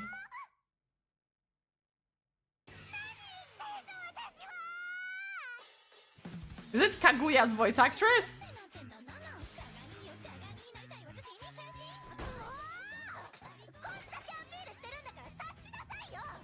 The guy is so basic though. Okay. Oh, something for feet enthusiasts as well. Naked feet. There you go. Weird anime, yeah. I mean, it's kind of like tries to be an easygoing romance with fantasy element. Nothing new. Oh my god. It's like watching Zero no Tsukaima in high school setting. Maybe not, because the character, the guy looks a little bit more sensible, but... I mean sensible, he tore off his shirt, I don't know what I'm talking about. Yeah, that's a skip for me, no thank you. I'll pass on this one, no thank you. Moving on to Maid-san wa taberu dake. So we have some maidos as well this season. The food diary of Miss Maid. What's a maid to do when she finds herself suddenly stuck in Japan for a year? Eat, of course. I mean, if I were to... Legit, I can relate. If I were stuck in Japan for a year, I would also eat a lot. Follow Maid in training, Suzume Tachibana, as she tries all sorts of Japanese food, from sweets like taiyaki and melon bread to savory snacks like takoyaki and onigiri. Be warned though, while Suzume sates her appetite through delicious treat after delicious treat, she may just end up wetting yours. This is me in Japan this year, basically. It's like eating, like going after food after food after... I feel called out by this anime. She screams too much? Yeah, that's true. Oh, I ate dango recently. Maybe this is the anime that is trying to prepare me to like what you should eat in Japan, you know? So obviously, we have dango. I will definitely go for some dango. Oh, that's me. We have some... Chun. Bakery, okay, what else? It's such a weird trailer, though. Oh, man. I can relate to that. It's like, it's fresh? Oh. Say less. Okonomiyaki, I guess it was... This is me, guys! I'm in this anime, actually. Takoyaki, also very good. I had such good takoyaki recently. Otaro. or either taro or sweet potato ice cream. Man, but this is a boring anime. I don't know. It's like, you know, if you like, you know, this kind of anime is going to be boring because it will be all about her eating all different kind of things. But if you, for example, like to learn more about Japanese culture, especially cuisine culture, like food culture, this is your to-go easiest way to learn stuff like that, because they will show you everything, tell you about like the most common ones. So it's not the worst anime. It's just going to be pretty boring. But not gonna lie, having like character with my vibe, this is me. This is me if I had longer hair. Legit. Even the bros are right. Even the eye color is right. What the fuck? I mean, it's a little bit more muddy, but yeah. I am in this anime. Thank you very much. I wonder how she's called. Wait, let me check.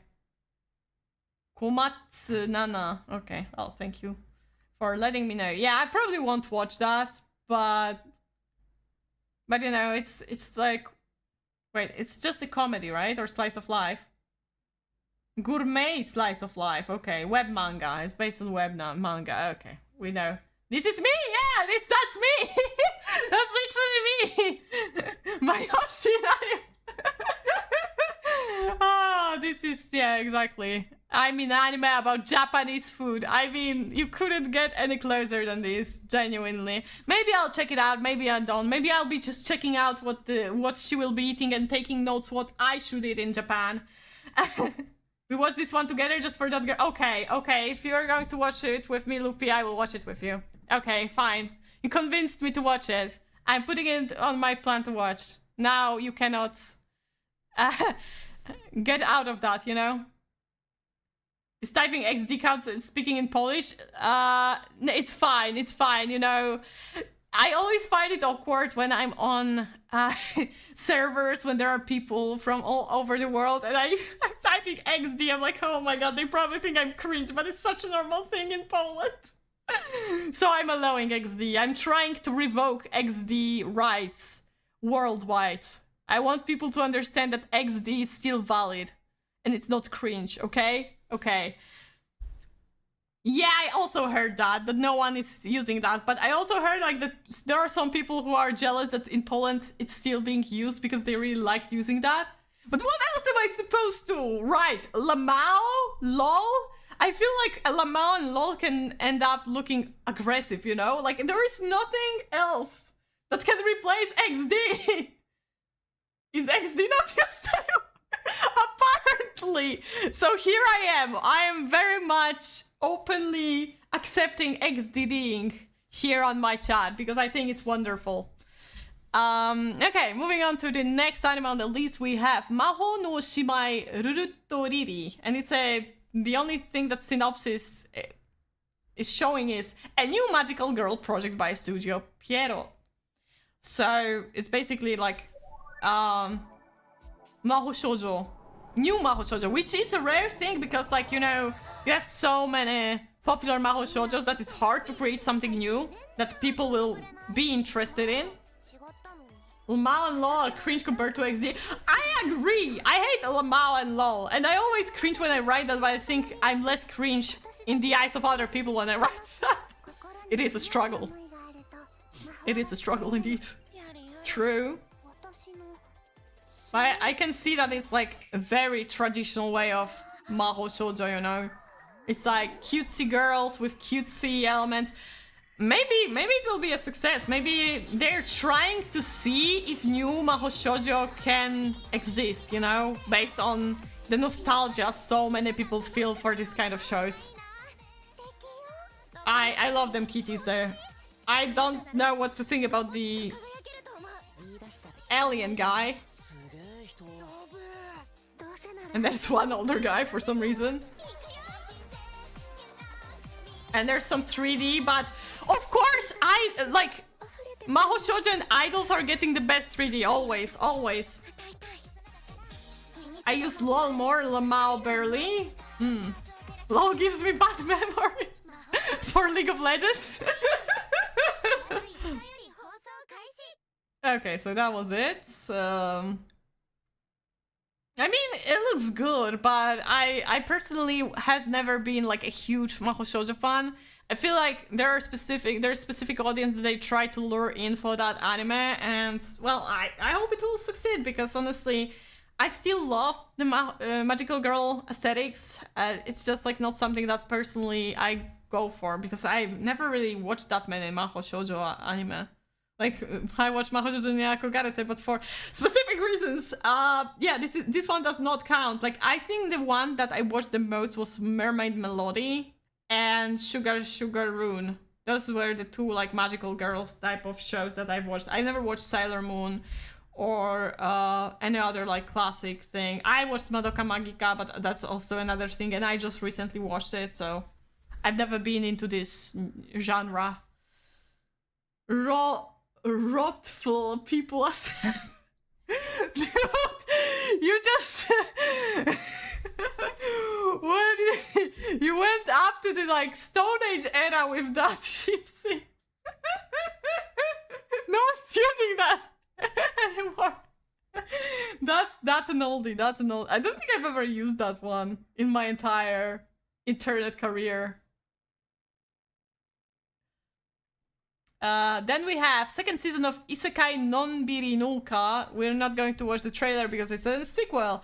And then we move on to Ponkotsu Fuki Into Skato Dake ga Futekisetsu na JK no Hanashi.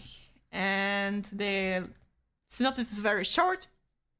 Sakura Daimon takes his role on the school's public morals committee very seriously.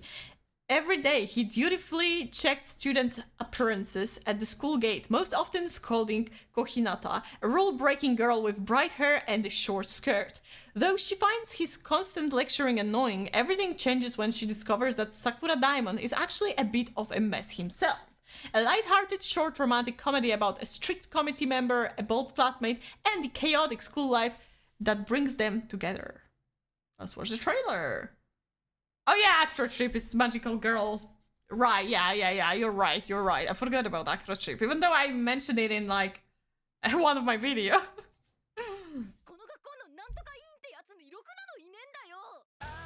It does count though.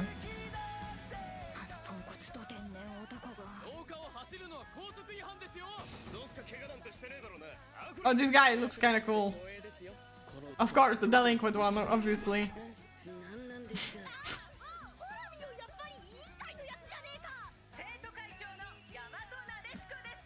Oh, nice.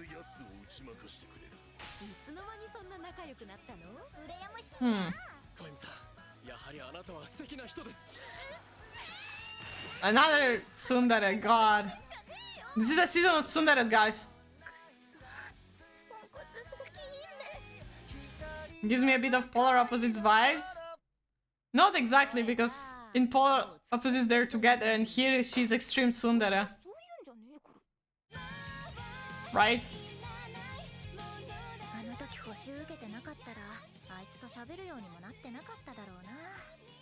Guy looks like he's out of Mob Psycho, not gonna lie. When I look at him, it's like... My man, are you lost? I do not like extreme dense males, though. I don't know. It's our season?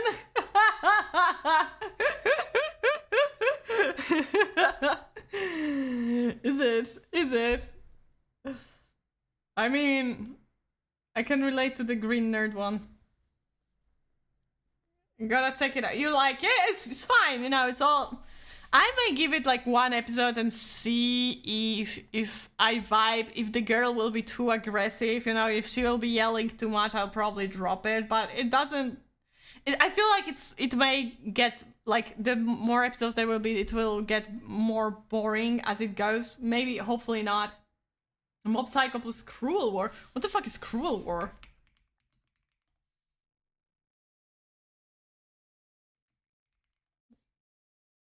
What is Cruel War? Or did you just made it up, Sheepsy? I'm confused, wait. Okay, moving on. So I'll check this one out. Ghost Concert Missing Songs is the next anime on the list. In the year 2045, singing has been forbidden. That's a very often happening concept when like they want to do something about music and singing. It's like singing is forbidden. I've already heard about it many times, but genuinely, I don't think I've ever watched any series with this trope. So, music is no longer created or performed by humans. Instead, a music application called MuCS produces all songs on their behalf. Oh my god, it's all AI music. Oh no! One day, a girl named Seria Aiba hears a human singing voice while out with her friends, something that should no longer exist. Following the sound, she encounters a mysterious presence, a ghost. What appears before her is not an ordinary spirit, but a figure from beyond this world, known as a great ghost. I think I was thinking maybe it's Freddie Mercury or Michael Jackson ghost. That'll be actually interesting. Oh, Mousy, never been to Vietnam. That's true, I've never been to Vietnam. Asteria becomes drawn into encounters involving great ghosts, the psychic organization Terra, and a strange song known as the Possession Requiem. Oh, that sounds like something out of JoJo. She finds herself stepping into a hidden side of a world that has erased human music. This is the story of how Seria's life begins to change and the path that leads her towards becoming a ghost herself. Okay, let's see the trailer. That's records to cover the word. I didn't want to say that, but I had a feeling some of you, like one of you will write that, unfortunately. And thankfully I haven't heard much about them recently, so I hope it's dying out. Yeah, AI. AI rules over songs, just as I said. Mukes.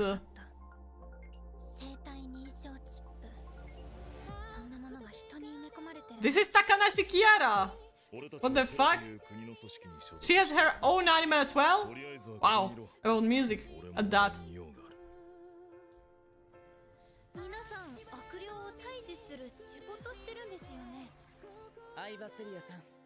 Okay.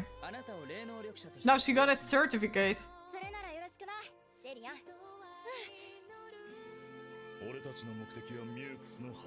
Okay.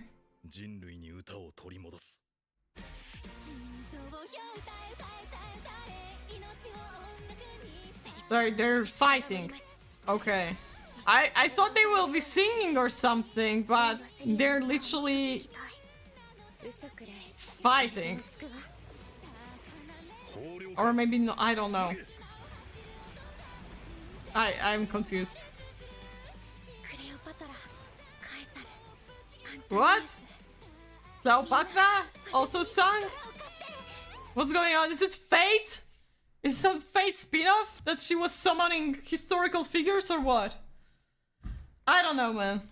It's confusing me. I feel like it feels like I've read synopsis for something else and I've seen something entirely different, kind of. Not exactly. I don't know.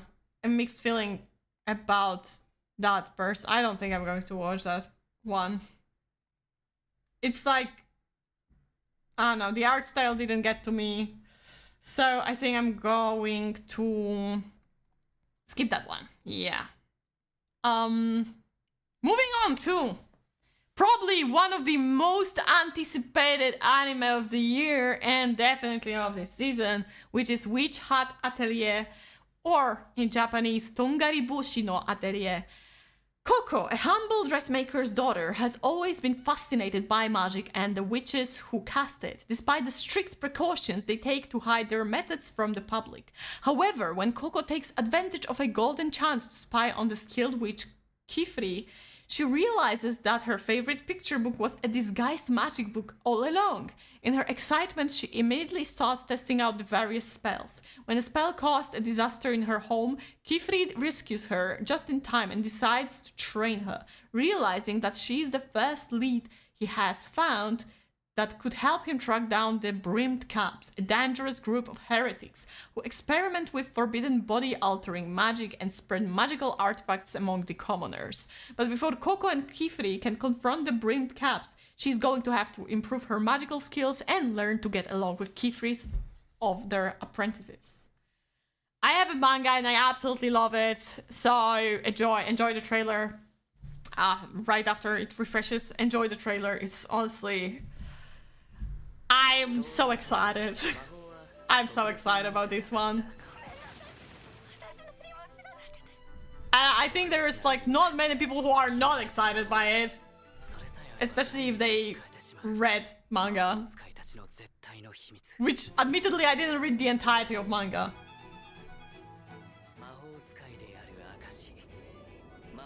Acclaimed word one. Oh, it looks so beautiful. I'm so glad right after like Frieren ends once again, I get yet another fantasy themed show that's peak. Love it.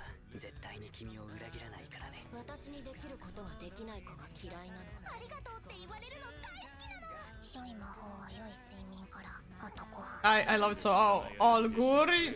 Let's go. Olrujo. I have like a keychain with Olrujo.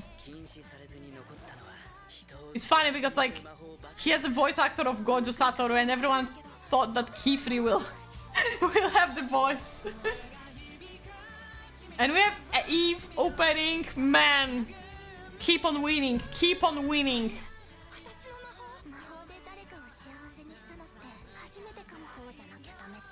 I can't wait for my sister to start watching it and is losing her shit over this show because this is exactly down her line. Like, she loves that kind of thing.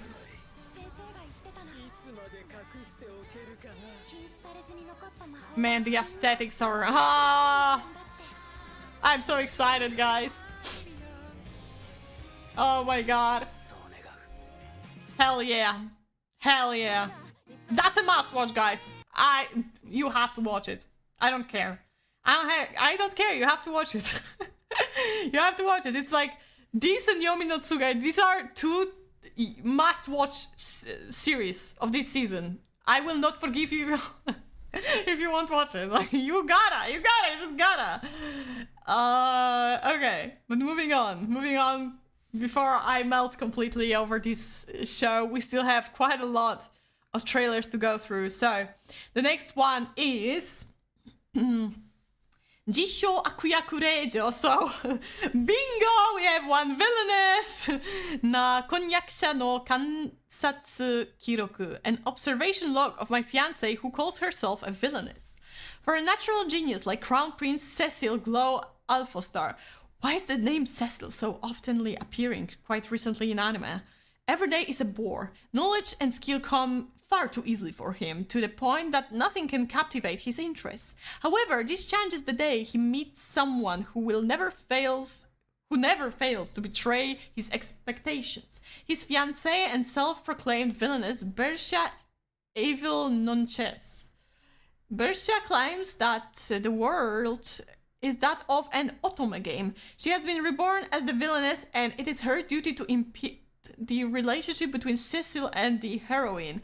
Never one to shy away from fate, she zealously takes to her evil role, to mixed results. Though she doesn't realize it, Bersha's supposedly evil deeds always come off as sincere and kind. Finally relieved of his melancholy, there is never a boring day for Cecil as he observes his unknowingly good-hearted fiancé. So I gotta say, looking at everything through perspective of an NPC that's like the having fiancé role is at least an approach, more unique approach than usual for a villainess. But let's watch the trailer. Unfortunately, without subtitles. But I don't think it's going to be like anything unique, unfortunately. All the princes look the same. Help me. Help me.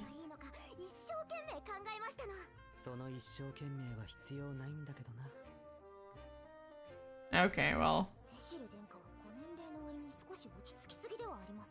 Never mind. He looks like Monoma from Hero Academia. He looks like a little shit. Never mind.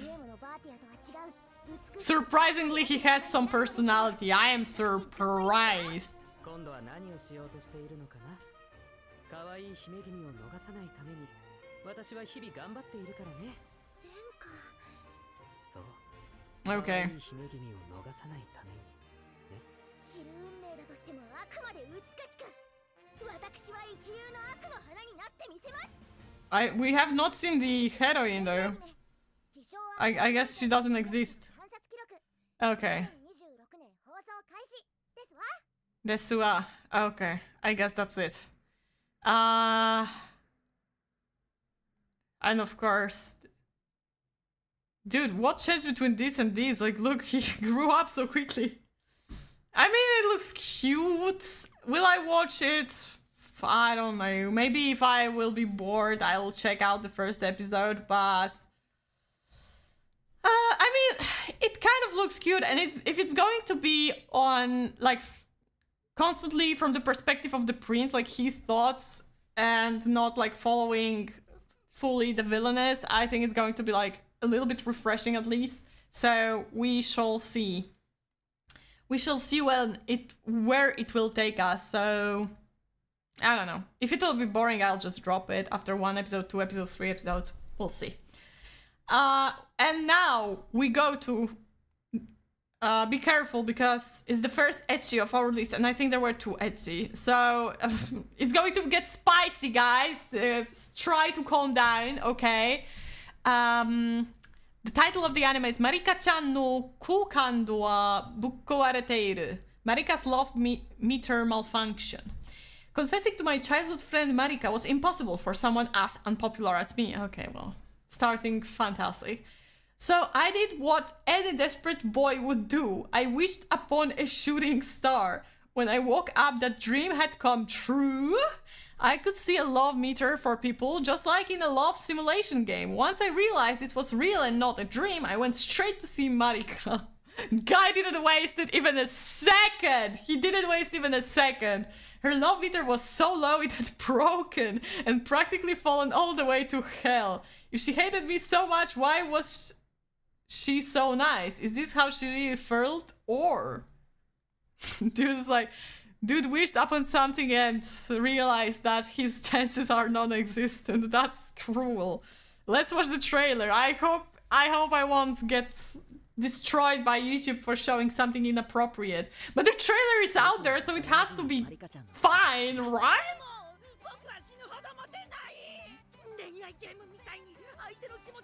Okay, let's see. I'm always terrified when I'm playing those trailers, not gonna lie. I'm scared. I'm scared. So far so good, right? Okay. Oh, and delinquent girl. Ah, it's her. Oh, never mind, it dropped. I wanted to say it's pretty high. But then it it rot. It rot. Oh, of course. Okay, I mean, I don't know why it's ecchi. It's been good so far, right? Oh my god, this was the least ecchi trailer I ever seen. What? I feel baited. I feel baited. I told you like, oh, it's ecchi, and then you literally saw nothing ecchi in there. Insane. Okay. Oh, those are 5 minutes per episode? Oh, I see. They didn't... Maybe they didn't get enough time to get to an ecchi situations, because each episode is only 5 minutes long. Oh, that makes sense. Okay, that was it. Moving on to Marriage Toxin, which is an anime based on manga that I actually read. So, let's see. I didn't see the trailer yet, so I'm kind of excited. But for those who do not know what Marriage Toxin is about, synopsis.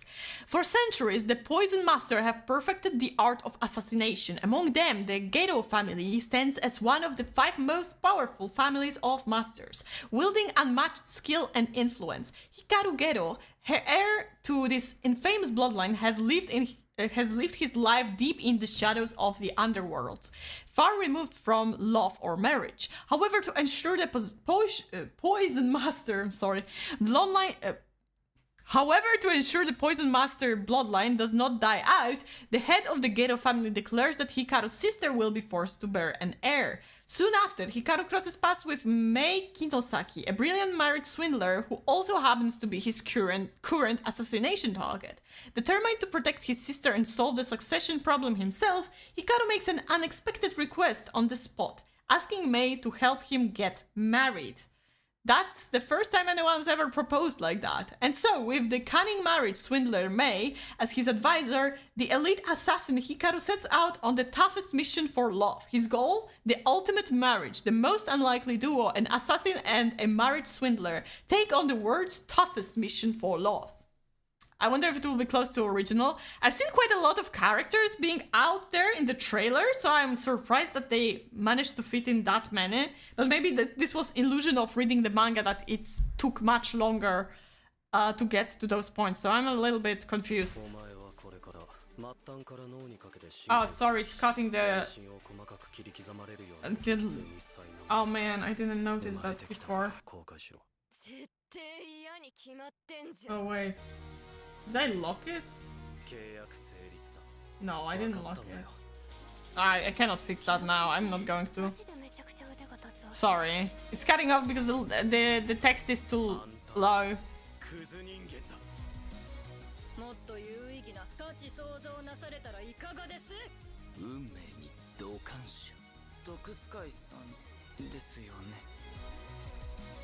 It's fine though, you don't need to understand much.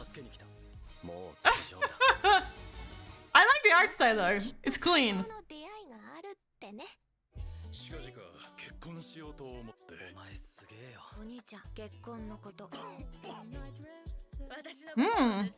If this is the ending, it's kind of vibe.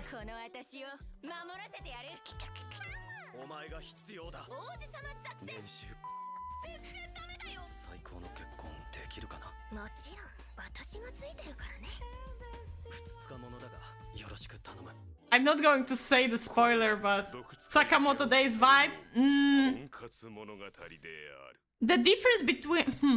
I mean, you're kind of right. It is Sakamoto Days vibe, but I think the protagonists are more interesting to follow. I think the characters are way more fun than in Sakamoto Days. I think the weakest part of Sakamoto Days is like, you don't really vibe with characters as much. At least that's for me. Like, I feel like the characters are a little bit lacking. Like, my favorite character, I mean, okay, me having favorite character that's not the main character is your usual occurrence, but me not enjoying the main cast that much is a rarity. So I personally, I think it's a fun watch. I'm going to watch it most definitely because I enjoyed manga. I really liked it. I stopped reading it at some point, not because I didn't like it, it's because at some point I just couldn't catch up with all the manga I've been reading, and I've started reading too many mangas. It was hard to catch up, but I enjoyed every single chapter, I think.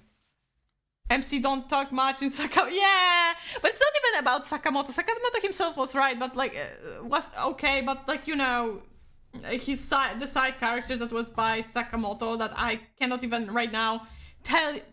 You see, that's the thing. I cannot even tell you their names. I don't remember their names even. Shin was the blonde guy. Shin and Ruo? That was her name? Ruo? I don't know. They were too weak of a cast for me personally. In here, I really like the dynamics between the main two and then the other girlies. Hell yeah, they're all hot. I can tell you this much. Yeah, it's a fun show for me personally. I think it's going to be fun, and the quality looks nice, so I'm happy about it. Another anime on the list which does not have a trailer. I looked for it far and wide. It does not have a trailer. It's adaptation of the manga that's from 1995. I don't know what happened, but there's literally not a single thing about this anime other than synopsis and title. Hyakki Yakosho. Ritsu inherited his sixth sense from his grandfather, along with a demon guardian named Blue Storm. Strange things just seem to happen around these two, and it's left to them to get to the bottom of all these mysterious events. Each story is independent but features recurring characters you'll come to know and appreciate as they, each in their own way, try to deal with things not of this world. So I don't know, maybe the thing is that they didn't update the list and it's actually not going to come out anytime soon. Maybe they messed up, but it's out there. But I haven't seen a single trailer, not even a PV, nothing. So I don't know where that came from. So let's move on to クラスで2番目に可愛い女の子と友達になった。I made friends with the second prettiest girl in my class. There we go. Amazing title. Now for the synopsis. I, Maehara Maki, struggled to connect with anyone during my high school years, finding it hard to make friends. Then a turning point arrived. A girl named Asanagi entered my life. Despite being clandestinely referred to as the second cutest girl in class by the boys, she chose to spend her Fridays with me instead of her best friend Amami, who held the cutest girl in class title. She's so cringe, what the hell? In the comfort of my home, we delved into the realm of games, watched movies, immersed ourselves in manga, indulged in junk food, pizza, hamburgers, and guzzled cola. Carefree and content. This is literally my every Friday, guys. To the outside world, we might have seemed a bit messy, but to both Asanagi and me, it was a cherished hidden time together. That sounds boring as an anime, though. Powerful title, I know. I know. Insane. Dude looks, oh my god, like the most boring guy ever.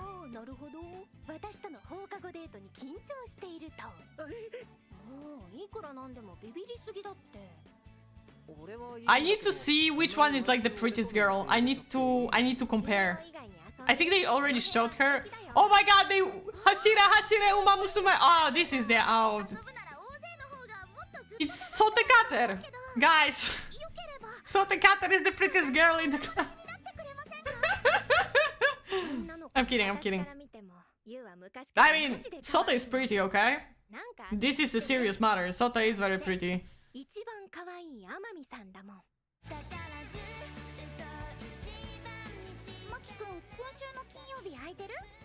Oh no! This bitch is trying to take away the most basic guy away from her.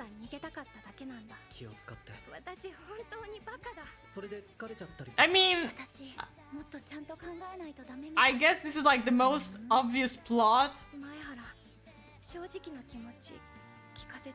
Where she's like, she will fall in love with this guy because this guy will be special for her because he's the only one who doesn't call her as the second cutest girl in class. And she always feels inferior to her best friend who is the first cutest girl in the class, and like her friend also is very oblivious to what's happening, and she's hurting her even though she doesn't mean to, you know, this kind of shit. And they're going to say sorry and all of that, and they're going to get together. I mean, the guy and the second cutest girl in the class, they're going to get together. That's it.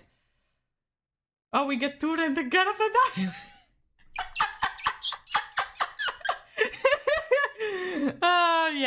Yeah, just like that. I think it's Rent a boyfriend in here. Rent a secret boyfriend, more likely. I don't know. Anyways, moving on to yet another anime. Replika datte koi wo suru. Even a replica can fall in love. On days when Sunao is sick or not feeling like going to school, she's called to take her place. She was born to this world when Sunao wished to have a substitute. No one knows that she exists, but she tries to do her best for Sunao whenever she is called. One day she talks with Sanada, one of her classmates. They become friends, but soon he notices that she is different from the original Sunao. He was the first one who did. She tells him to talk with her only when she has her hair half up. Sanada does like she told him, and they enjoy their time together. As they become closer, she realizes that she has special feelings towards Sanada, but she doesn't know what will happen to her if she, a replica, falls in love. I got a little bit confused by this synopsis, not gonna lie. I don't know, girl. Why do I even watch this if you spoil all the shows? I'm not spoiling that. It's like the most obvious. Maybe it would happen. I don't know. It's probably going to happen. But like, you see the synopsis, you read the synopsis, you immediately know what's going to happen. Like, that's not my fault. That's the fault of the story writers.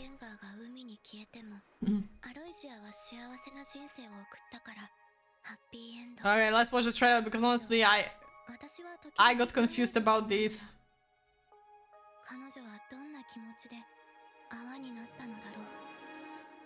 I got a little bit confused. That's it?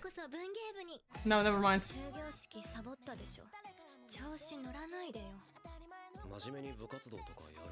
I kind of don't get it. Like, they know of each other's existence, that like, the doppelganger knows. I mean, the doppelganger knows she's a doppelganger, but the designs look so ass. Though I gotta say, like, the art style is so ass.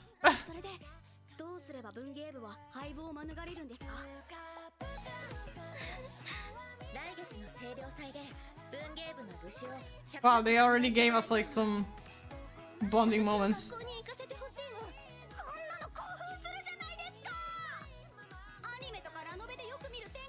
Oh my god, I hate when they do this. Oh, it's just like an anime manga! I hate when they do that. I hate when they do that. I did that a lot in my fanfics as well. So I'm not any better, but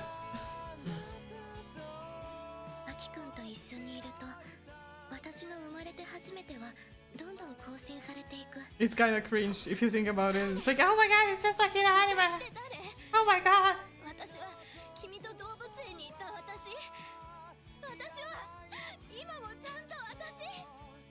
I don't know, man. I think the concept is not too bad. It's just this anime looks like the most mediocre thing you could ever imagine.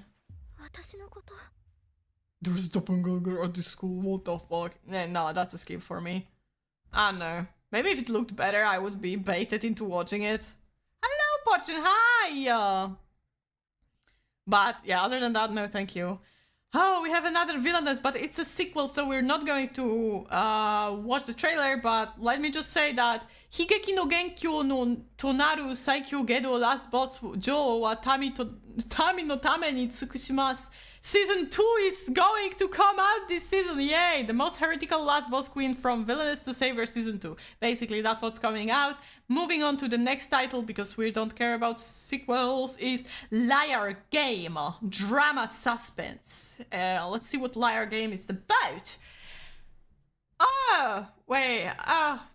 Never mind. I was like confused a little bit, but it's like, wait, it's like, why is it showing up again? I'm still not used to, like, it's not been a month yet, right? Because it showed Portugal, it's like, oh, it's Baby Goober. I'm like, yeah, I know. Oh, never mind. You guys are evolving. You have like, and that you're not babies anymore. I mean, Portugal is a Baby Goober because of the tier, but like you have like party hats. So I just noticed. Thank you guys. It's the second month already. Well, second month. Yeah, I guess. I need to... Oh my god, which reminded me. I have to... Oh man, I have to... I have to draw more of those badges because I think I only drew 3. Because I think the fourth one appears after 6 months. It's different than on Twitch. I'm sorry. Synopsis for Liar Game. College student Nao Kanzaki has always adhered to her name's meaning, foolishly honest. However, after opening an unsolicited package containing 100 million yen, she inadvertently accepts an invitation for the Liar Game. In this tournament, contestants are encouraged to betray and deceive their opponents to gain a massive amount of cash. Conversely, losing will incur a lifetime debt. It sounds like a game made for VTubers, guys. They love to betray and deceive. Sorry. I'm such a hater sometimes. With all hopes lost, her only option left is to seek help from a con artist. On that same day, the infamous swindler Shinichi Akiyama is finally released from jail. This former psychology student is known for single-handedly bankrupting an entire company. Holy shit! And now believes he's her only chance at escaping her dire situation. At first, Shinichi is hesitant to commit another crime, ignoring Nao and her request, but after seeing her desperation and persistence, he agrees to assist her. In this fraudulent world, Nao and Shinichi have their own motives, yet soon they see the true nature of not only the game, but also everyone involved. Wait a minute, it's getting anime! I love Liar Game, it is getting anime, let's see the trailer. Let's see that everyone of the art style is kinda ass, unfortunately. Wait, who's making that? I have to check. Because this art style is kind of, I can kind of recognize it.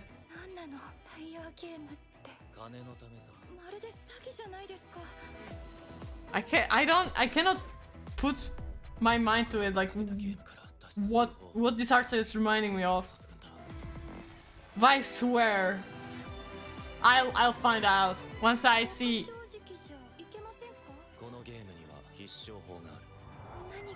Once I'll see what studio is making it.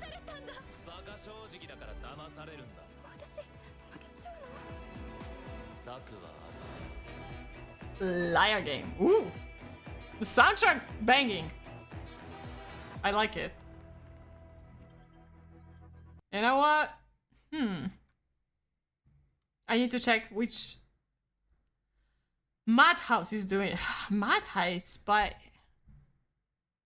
I mean, it did kind of remind me of Death Note, but that's not what I was thinking. That's not the show I was thinking about. I was thinking about something newer. I'm looking for... I may not find it because Madhouse did so many different kinds of anime, but I swear this art style brings me back to a specific series and I cannot find it in my brain. Which one was it? Fuck me. I guess fuck me. I will not find it. Madhouse has too many shows with too many art styles that differ from each other. Fuck me. Let's watch this, please. I mean, okay. I'm adding to plan to watch them. Oh yeah, Trillion Game! You remember this anime? That we, like, I watched like, what, 3 episodes or something? This is the anime that the art style reminded me of. I hope they will not scam Liar Game and make, like, show the same screenshot for like 5 times in 2 episodes. Okay, let's watch it then. So this, let's see. I hope it's going to be good then. I mean, I do love this kind of like psychological kind of thing when you have to fight with others. It's, you know, it's always fun to see those kind of like challenges between people. You know, people fight for something. It's always entertaining. So I hope it will be good. Next one in line, we have Tadaima Ojamasaremasu. Even anime name similar. That's true. What is Tadaima Ojamasaremasu? Fuck off. Tadaima Ojamasaremasu about. So, is this what it means to have roommates now? Office worker Rinko, 24, lives alone and is secretly an otaku. Why secretly? Be open about it, girl! One day her apartment gets connected to the 2 neighboring rooms through a hole in the wall. In the room on the left is a fresh-faced yet mysterious guy who is overly sweet to Rinko. The room on the right is occupied by a guy with violent tendencies who is similarly mysterious. But wait, I think I know him. Rinko's only source of solitude, her apartment has been turned upside down. Now every day is full of heart-pounding surprises. Shouldn't she like fix the walls? And that's the problem solved? Fable Ex Majum kind of thing? Oh god. Oh god. That's insane. That would be insane. Okay, let's see the teaser for that. 私仲間凛子24歳今一番の推しアニメうさねこ部 Oshi anime. の癒しとして君臨する大ヒット作 She likes some basic ass moe moe cute anime.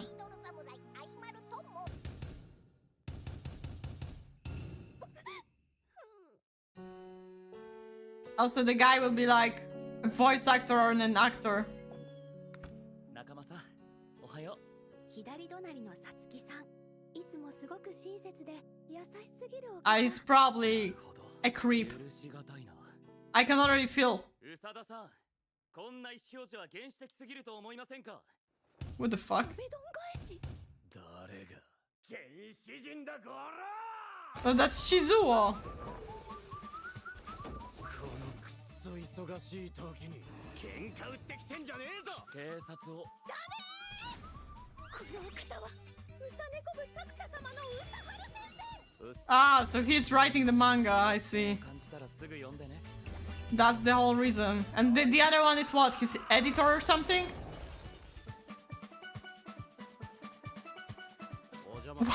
Why is the soundtrack like tropical island kind of like level in like some platformer? What's going on? Tamon B-side vibe. I'm so tired of that type of anime. Oh, sorry. Sorry, guys. I spoiled you the next trailer. Yeah, I liked Tamon. I enjoyed Tamon, but in here it's like... I don't know. It bores me. I don't feel like this one is going. I mean, Tamon was way more fun because you have more characters and you have like only two guys that are kind of interested in our main girl. So the others are kind of like having their own stories, and that's fun about Tamon. In here, there are only two guys, so obviously it's going to be like love triangle, and honestly, it's kind of whatever. So I'm not going to watch that one. Guys, but hear me out! Rent a Girlfriend 5th season! Holy shit, it already has 5 seasons, why? 5th season coming out, Kanojo Okarishimasu. We all know that the guy is not getting the girl, and yet it's still coming out. I don't know why, but rejoice, psycho fans of this anime, because like... Or rejoice those who love to hate watch on this season, like on this anime in general. Rejoice. But yeah, let's quickly move on because I don't give a shit about Rent a Girlfriend. Let's move on to Megami Isekai Tensei Nani ni naritai desu ka? Ore Yusha no Rokkotsu de another isekai, okay? Second isekai we have. Second isekai. Second new isekai. The protagonist of the tale, simply referred to as I, experiences an endless cycle of reincarnation. The narrative takes place in a different universe where people are free to select their next form. However, the waiting list for popular roles like Demon King or hero with cheat skills in the harem has reached 50,000 years due to a recent spike in applications. That's really funny. That is really funny, actually. The protagonist decided to repeatedly reincarnate into increasingly strange forms because he refuses to wait. These roles includes the rib of a hero in charge of a harem, a hermit crab, a vegetable, and even an explosive used to blow up blissfully happy couples. Waiting in line for 50,000 years due to some roles being too popular, that's actually really funny. I have to give it to them. Okay, let's watch the trailer.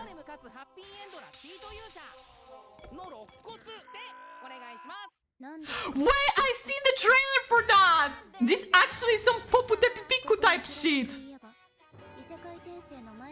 That actually can be a good isekai, guys.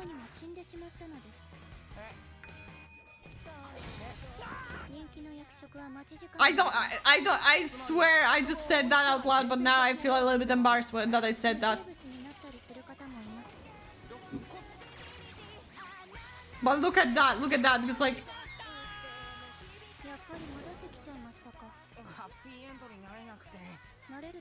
In here, it's all usual, right? I mean, look at the differences in art styles. But that's not everything. You see that? You see that shit? Like, what's going on in here? I don't know. But it's kind of selling me because it has this kind of insanity.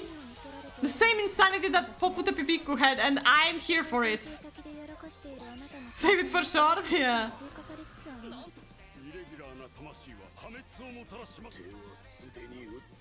Hi, Viridian, hello.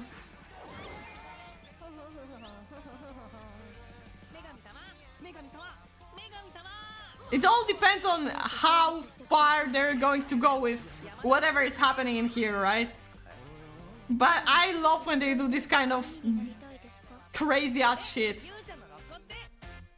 So I can't believe I'm saying that, but this is an isekai that I'm willing to give a try. Actually.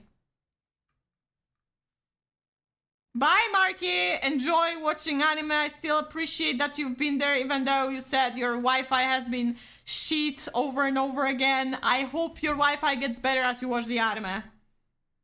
You watch while high? Pff, I can watch it while being fully sane, and that's wonderful. Next one we have is Otaku ni yasashii gyaru wa inai. So we have gyaru anime. Girls can't be kind to otaku. Meet Takuya Seo, an otaku who sits behind the popular girls in class, Ichiji and Amane. Since they are people from different castes, Jesus, you wouldn't expect them to have much in common, but when their words collide over a borrowed eraser, Takuya slips up about his favorite anime and Amane is rather quick to correct him. She says she's not a fan, but her familiarity with the series suggests otherwise. Could she be a fellow geek? Oh my god, this is the most basic shit ever. Let's watch the trailer. Title Insta Watch. Dude, this is... Oh, he likes the ones for girls. That's actually valid.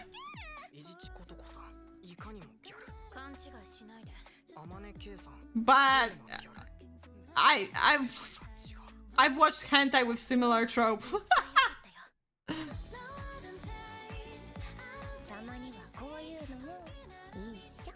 You know what? I would probably like it and watch it if there was only one of the girls.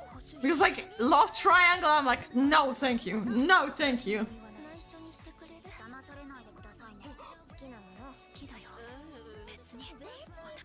That's like when it runs into harem territory, I'm like, no thank you.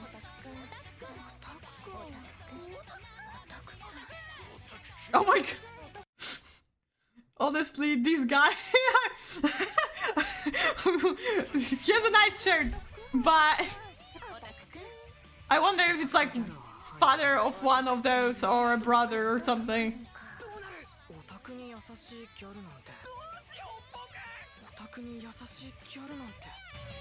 Oh wow, they're buying figurines together. How fun. No, thank you. I'm sorry, but every time it's like, oh, he's otaku, but oh, they secretly otaku as well. Oh my god, it's boring. It's been overly used, and once again, I see love triangle and my interest drops instantly. This guy's damn, calling out Blasphemy like that, ruthless. Okay, next one in line is, yeah, I'm going to skip this one. Hidariki no Eren. Eren the Southpaw. So I guess it's different Eren than the Eren that I do know from Attack on Titan. The story follows Koichi Asakura. Oh, it's not even an Eren. Never mind. A designer for an ad agency who works hard but receives no recognition. After being dropped from a project, he visits a place from his past where he met Eren Yamagishi. Never mind, there is an Eren. Eren, meanwhile, is recognized as a genius left-handed graffiti artist in New York, while enduring the struggles that come from her own path in life. Eren is a girl! That's the biggest plot twist that I've seen today.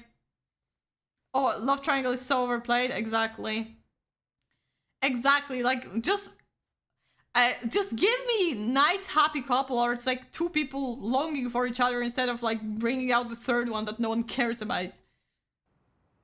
And there's always one that's obviously have like more chance than the other one. Ooh. Man, That's unfair. They give me a saxophone and I'm like immediately my interest boosts up, but the art style. Ooh! Yeah, whatever is an opening or ending.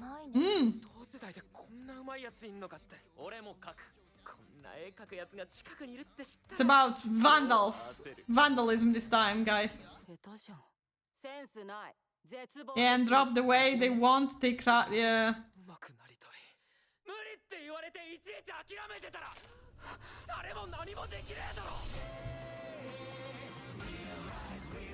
Oh, it's Ali! Let's go! Hell yeah! Love Ali.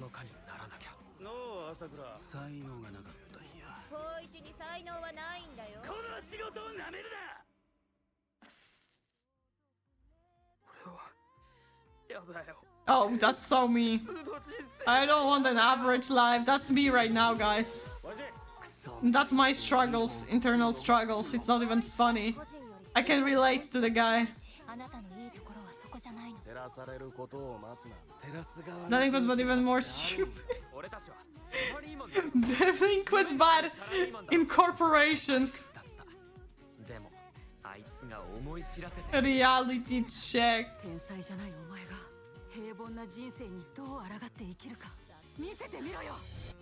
What the fuck? Man, it's kind of overly edgy for me, guys. I don't know. For me, I think it's going to be a skip. I'm not convinced by the protagonist, so no thank you. The next one in line is, oh my god, guys, Re:Zero, the first season, yay! I don't care. I don't care, so, but yeah, Re:Zero fans rejoice, yay! I'm moving on, because I don't care. Is Kojima utaeba ie hororo? Kojima, why sing when you can warble? In the autumn of his first year of middle school, Arata Koda meets Kojima, a strange creature that sort of looks like a bird. Since Kojima is hungry, Arata brings it home with him. But because of his older brother who failed his entrance exams, Kojima gets carried away by the situation and ends up freeloading at the... What? At the Koda residence. He says it's just until he makes it through winter and the warmth of spring comes. But... Dude... What is this plot? Gonna hate watch one episode. Go for it. This was the... Yeah.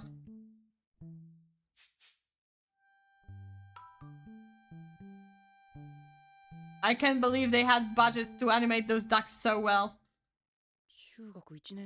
And yet the main character looks so basic. Oh, it's Oyasumi Pum Pum. Don't take him home. That's it. Yeah, that's literally, that's the entire trailer, guys. I hope you enjoyed it. Yeah, no, that's a skip. I don't know. This season will be shit. You know what that means? Seasons of Echidna was only good ones. The entire budget went to birds. Yeah.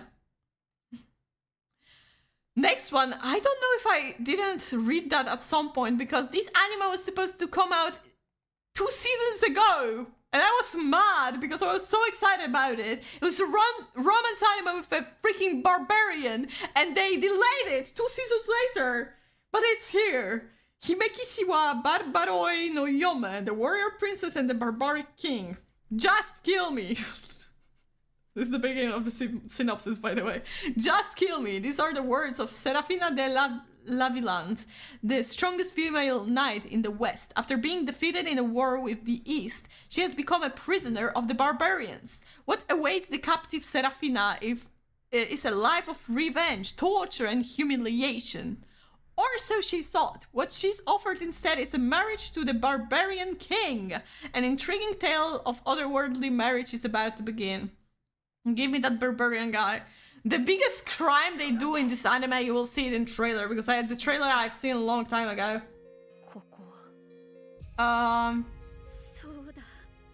You see, this is the barbarian king.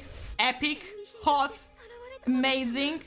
And what they do to him, which pains me. And I hope it's only going to be like for like maybe one episode. I hope it won't stay for too long. I sure hope so.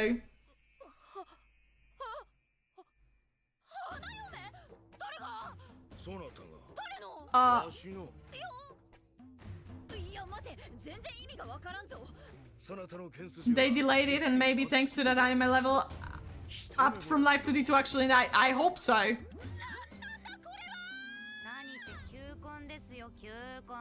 I like the design of this girl. They saved him! That's a crime! What do you mean? He was better with his bird on! He actually looked like a barbarian, now he looks like a little roughed up basic ass guy. Still kind of like to, I mean, it's hard to say because like they obviously don't show much of the action sequences. As you can see, most of the things were just like casual thing.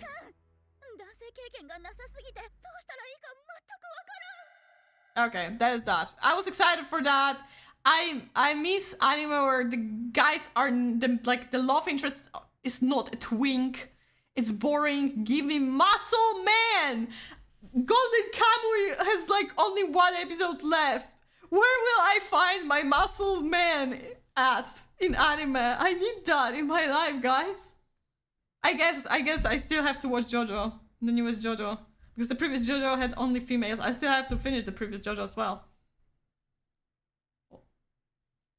Maybe it wasn't barbarian, but a barber. Oh. It's not. He's not a twink, though. What are you talking about, Viridian? Have you seen a twink? This one's not twink. It's just like they shaped him, and he looks from the face. He looks basic as fuck. And this is what's saddening me. Give me a rough man, like in Vinland Saga, which could also continue at some point, hopefully. Watch Sanda. I cannot watch Sanda because most of they're like 12-year-old kids. Watch Baki. I tried to watch Baki, but I didn't like the plot. I didn't like the plot. Kami no Shizuku is the next anime on the list, and it's the Drops of God. Shizuku Kanzaki. Oh, it's the sommelier anime about wine. Shizuku Kanzaki is the only son of world-renowned wine critic Yukata Kanzaki. From a young age, Shizuku has been subjected to strange education from his father. Imagine a 5-year-old kid being like, and his father is like, drink this wine, you need to be the best sommelier ever. That's insane. There's a plot in Baki? Yes, there is. Watch Baki, you'll start hating.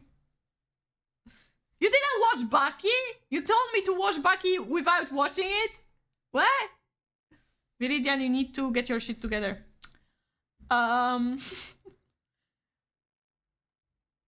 All for the sake of wine. From learning to gracefully decant a drink to intently remembering the smell of leather belts and pencils, the training causes him to grow resentful of everything related to wine.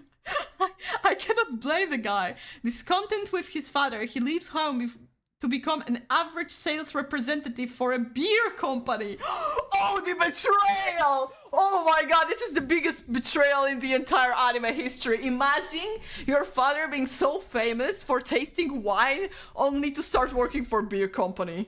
This is absolutely vile. Refusing to ever touch wine again.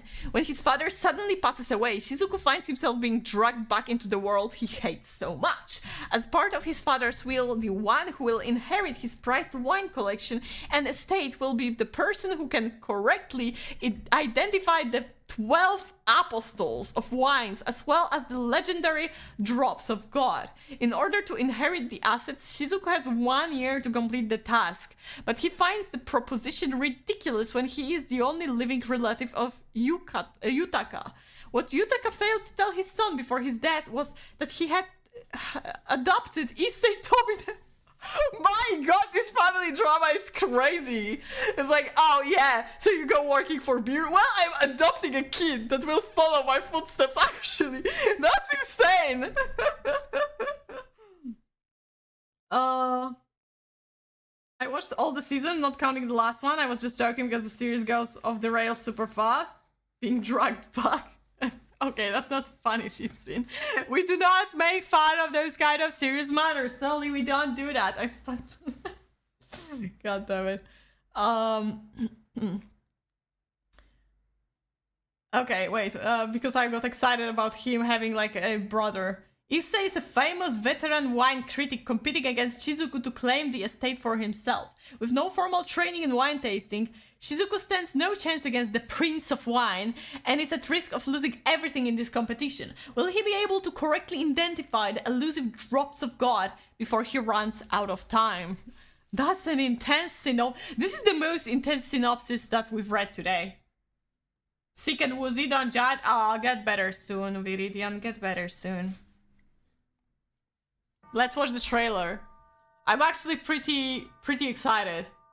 Oh, another retro-like looking anime. Okay, classical music?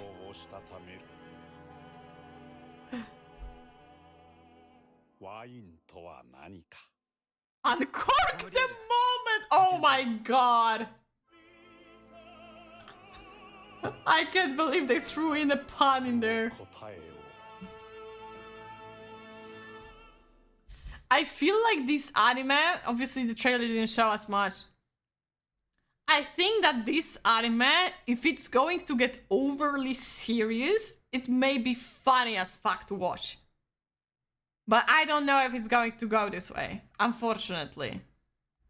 How's the manga rating? 7.55, not too bad. And it has a sequel as well. Well, people are recommending it. There's only 3 people recommending it, but still. You know what? I'm going to give it a go. Maybe I don't know. Like I didn't get as excited reading any synopsis as this time, so I think it's worth giving it at least 1 episode. So let's keep it this way. Let's check it out. Next one. I hope we're getting closer to the end because we have... Oh yeah, we're getting closer to the end. Don't worry, guys. We're almost at the end, I think. So yeah, we're nearing the end. So if you are getting tired, don't worry. We're soon finishing up. And the next one is Awajima Hyakke, 100 Scenes of Awajima. The omnibus adolescent drama is about a group of young girls who all attend a girls-only musical school, recounting the formative years they shared, at times shifting between different characters, viewpoints, and time. Awajima Musical School Training Camp, dubbed the boarding house, is where young girls gather from all over Japan to perform on stage. Tabata Wakana aspires to be a musical star. Housemaster Takehara Kinue attempts to carry on her best friend's wishes. Beautiful Okabe Emi is a scholarship student who is always at the center of attention. And Ibuki Katsurako, who became a teacher at the school, though originally from a family of actresses. The unique environment of the musical school is simultaneously a respite space for these aspiring girls and also a harsh battleground that pits young students against each other. It is a place where perseverance can lead to a blossoming talent, but also to a cruel reality at times. The clear depiction and psychological portrayal allow the subtle inner working of each character to come through. Okay, the synopsis is pretty solid. Getting hungry a little bit. Deal with it. Oh shit, wait, let me.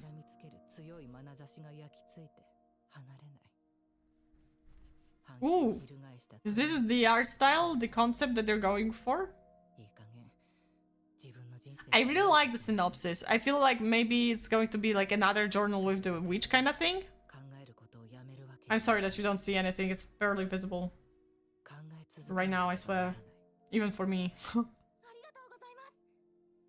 Because if it's going to be kind of like an anthology where, like, I guess the characters will have like intertwined stories, but each episode will be about another different character, or maybe 2 episodes or 3 episodes. I don't remember how many characters there were, but I feel like it's going to be something like that. It may be interesting.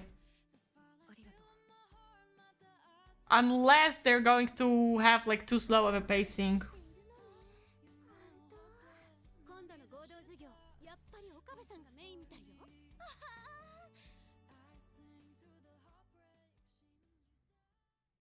Watching list? I think it may be like, you know, the trailer doesn't, like, it shows, but I feel like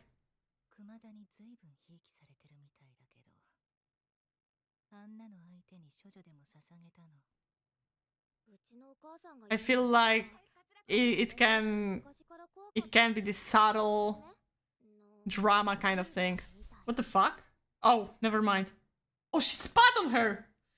Oh my god, this dark background, like the black, yeah, this is within the video. It's not me doing anything. I was surprised because like I was looking at the side on my OBS and it's turned black and I was like, what's going on? And I turned around on my YouTube, I was like, it turned black. I'm like, oh, never mind, this is within the trailer. Yeah, okay, I'll give it a go. If it's going to be too slow paced, I will drop it pretty early on probably, but I think it's worth a try. Next one in line is Hokuto no Ken, Fist of the North Star. Unfortunately, as much as I was excited when I heard, oh, Hokuto no Ken is going to get a reboot, my excitement dropped when I saw that it's 3D, because I really wanted to watch the story. It's one of the classics, and I wanted a revamped version, and I got the 3D, so fuck me, I guess. I'm not going to watch that, but let me read you a synopsis. In 1990X, the world was enveloped in the blaze of nuclear war. With the ocean drying up and Earth torn asunder, all life seems to be lost, but humans survived stubbornly. However, what dominated the post-apocalyptic world was sheer violence. The remaining humanity was split into 2 groups, those who kill and take whatever they can, and those who are exploited. When all hope seems lost for the weak, a man in ragged clothes appears. He is Kenshiro, the rightful successor of the Hokuto Shiken martial arts, with 7 studs-like scars in the shape of the Big Dipper. His journey to becoming a legendary savior begins. And unfortunately, that's a 3D trailer that we're going to watch. I'm not happy about it, guys. Warner Bros. has purchased that. Is it JoJo? Not exactly. But you could feel the vibe of JoJo.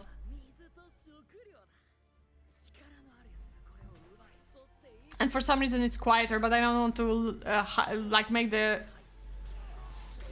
volume higher because like I'm afraid that it's going to... Big Dipper. Yeah! He has a Big Dipper.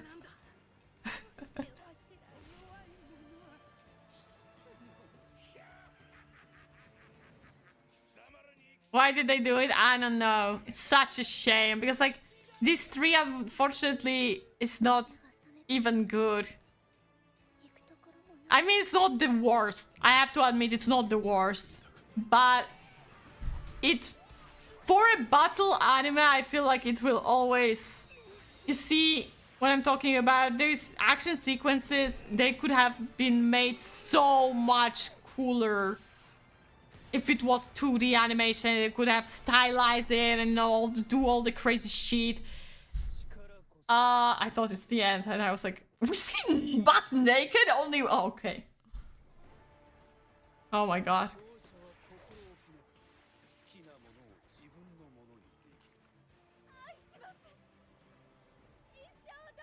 Damn, girl. I thought he will be fighting naked. Well, it's not JoJo in the end, so... It really is a shame, because I feel like it's such a classic story that it should get animation like JoJo, right? David Pro should have done that, but now Warner Brothers, I guess, purchased it. I bet it's like the same studios taking care of it, like Ninja Batman, or was it Ninja Batman? Batman Samurai? Something like that. So yeah, I'm going to skip that because, like, unfortunately, I wished for a 2D animation. I got 3D, so no, thank you. Next one in line, we have Kill Ao. Kill Blue, if you didn't understand the Japanese title. Juzo Ogami is a legendary hitman who has never failed an assignment, no matter how impossible. One day, after wiping out a powerful organization, he is stung by a mysterious wasp and collapses. When he wakes up, the fearsome 39-year-old assassin has been transformed into a 13-year-old boy. I've already said today how much I hate when they turn, like, adult guys into the body of a teenager. And here's 13-year-old boy! Before he can even... If there's going to be a romance, I'm going to combust. I mean, I'm not probably going to watch it, but...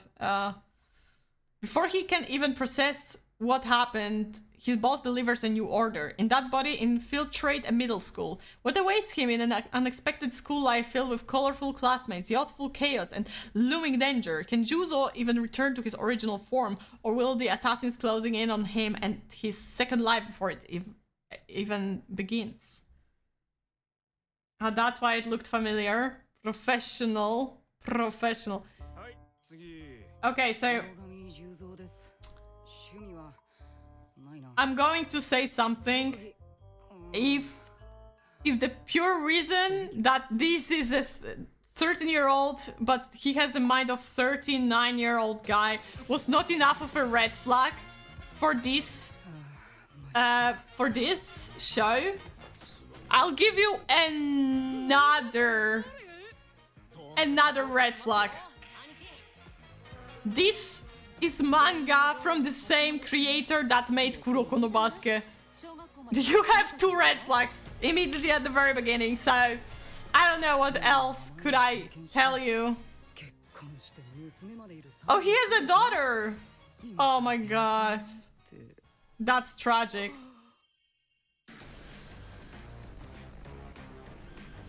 That's tragic. At least it doesn't have romance, I guess. Hopefully. But there are girls, so it's a little bit suspicious.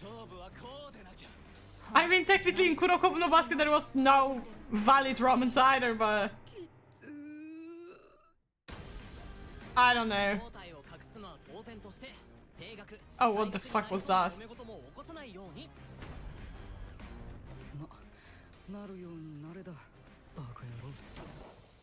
So there you go, Kill Blue. I'm going to skip it purely on the reason of it being based, like it's from the same creator that made Kuroko no Basket, and I'm not going to make the same mistake ever again. I mean, he might have improved in writing, but putting an adult guy in a kid's body, no. Out of all the hitmans of this season, I will be taking Marriage Toxin over everything else, probably. Okay, and then we get to a second ecchi anime. Maybe this time it will be a yabai trailer, so beware. Last time it didn't happen, but this time it may happen, I don't know.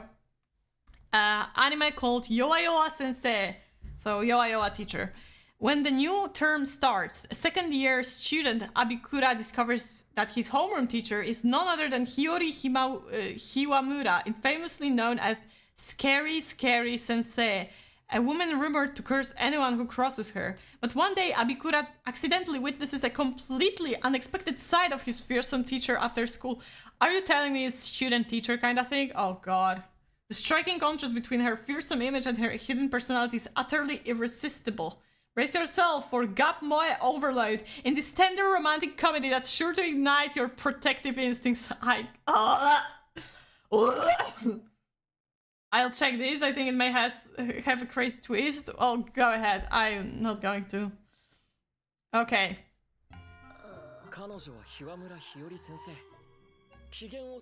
Oh my god, what do you mean the romance? It's like student and teacher! No romance, no! Oh god. Oh Jesus. I'm scared about this, like, I'm scared of this trailer. Something will happen. Oh god, it's already happening. Oh god. This is awful. I'm sorry that I'm putting you guys through it. I'm so sorry, guys. I'm so sorry. Oh, Jesus! Are you for real? Oh, God. I hope it was the worst part of everything. Oh, never mind. I'm glad that it flashed quickly. Nothing happened, guys. We're like Zoro in Thriller Bark. Nothing happened. Nothing happened. Nothing happened. Moving on. Yeah, I'm not going to watch that if it was not obvious enough. The teacher looks younger than the student, lol. The face at least. I mean, it's a classic, but it still doesn't change the fact of that, you know, it's the teacher. I love music. I'm happy that you enjoyed the music. Next one is so cheerful. I'm so glad that you enjoyed the music. Next one we have Kamina Botan Yoeru Sugata wa Yuri no Hana. Botan Kamina fully blossoms when drunk. Oh, okay. This is a story about 20-year-old first-year college student Botan Kamina. Wait, she's 20 years old. In Japan, she cannot drink yet. And her life in a dorm where she meets her seniors and forms friendships through drinking sessions. Oh, it's gone. Okay, that's a very valid synopsis. The anime features many real-life alcoholic drinks. I don't know why it makes me laugh so much. Japanese sake, whiskey, wine, and also describes music, movies, and other cultural elements that can be enjoyed with alcohol. What is this synopsis? Each drink and pastime is closely tied to the characters' personalities and emotions, creating a special atmosphere. Oh, so this anime is basically which alcoholic drink are you type of quiz. Okay, let's see the trailer. Something for you? Let's watch the trailer. Aniplex, what are you doing? What the fuck is this alcohol? Tell me, guys, because I don't drink alcohol. Oh, this one looks nasty. This is champagne. I know this one. Those are some moe girls. You're telling me that there will be moe girl? Is it a 3? Oh my god, this animation was kind of wild. I think it was 2D in the end, but it was so 3D. Oh, that's definitely your type of show, Benyo. Alcoholic April. Stop chanting that! Absinthe? Green absinthe? I thought absinthe is black. They don't look like they should be drinking alcohol. It's all I'm going to tell you. Maybe? Oh no, I thought... What? Why did the art style change so much? Oh, maybe she's like that when she's drunk. That actually would be fun. They are going crazy with those animations. That's insane. I wonder if the animation studio was drunk when they did that. Yeah, okay, I guess it could be an enjoyable show, but not for me. But hey, alcoholic anime, anyone? Oh god. You know what? I lied to you guys. There's another ecchi on the list. I forgot about this one. Moving on, because I'm not going to watch... I mean, it doesn't look bad. Genuinely, the animation looks amazing, but it's definitely not my type of show. I've seen it's green, like really green. Really? Maybe it's because it's... Oh, that's true. Maybe I'm thinking about something else. I guess I was thinking about different alcohol. You see, that just shows that I don't drink alcohol at all. And next anime in line is Ichijoma Mankitsugurashi. Meiko, a country girl, enrolls in a prestigious all-girls school under the condition that she joins a volunteer program, but instead of a typical school service, she finds herself living and working at a manga cafe. Surprisingly, life in a cramped booth isn't so bad, and with a staff full of cute high school girls, it might even be fun. Come enjoy the charm of manga cafe filled with high school girls. It's very suspicious that it's ecchi. Some juice? Maybe Jägermeister? Maybe Jäger.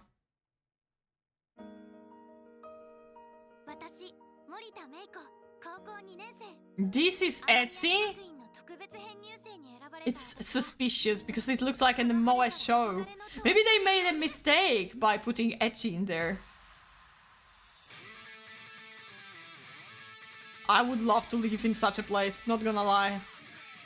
In manga cafe, I wouldn't mind. Oh, she had the blonde one has my drip.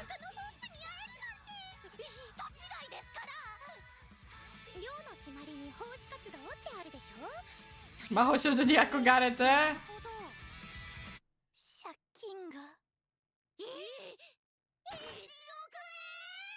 Oh, so they have a debt, so they're going to sell the bodies, their bodies or something. The most hentai it was the big boobs of this woman, and they weren't even that big. Oh, never mind. Oh, okay, okay. I see. But it looks pretty tame though for an ecchi.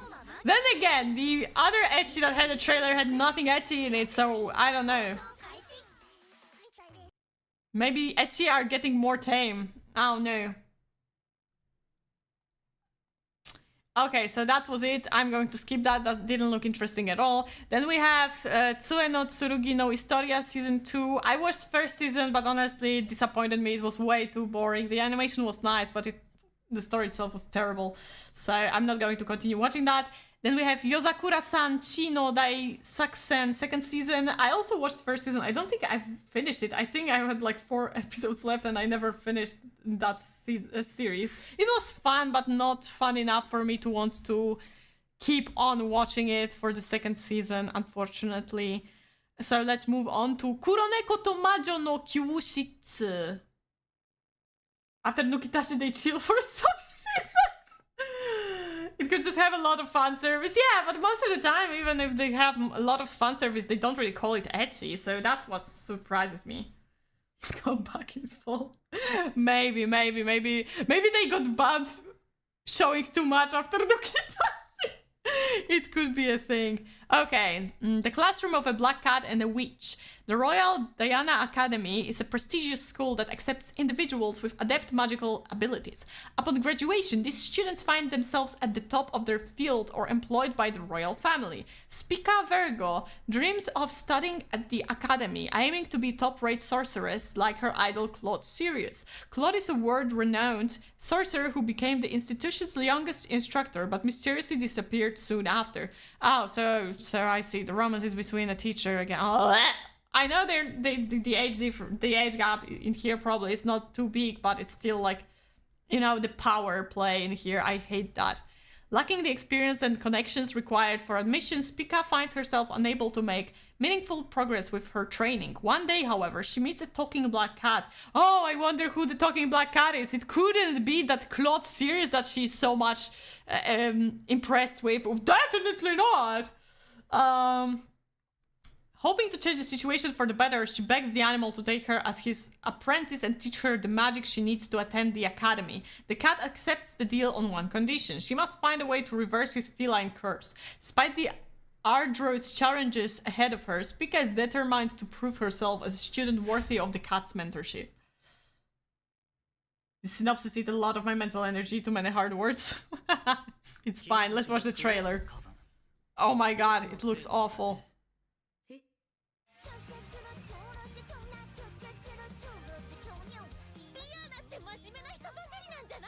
I mean, it doesn't look maybe awful, but it looks very mediocre.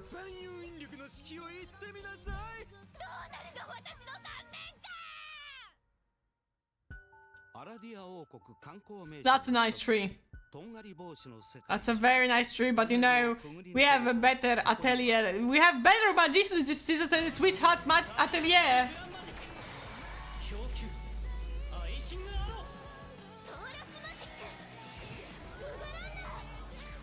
Oh, Chista Giganta.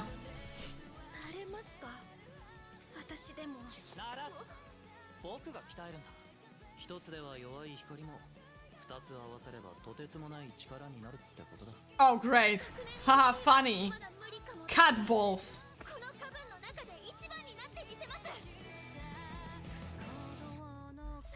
Well, if this is the guy, then it's going to be so awkward that he showed her his balls. Wait, there was like one great screenshot.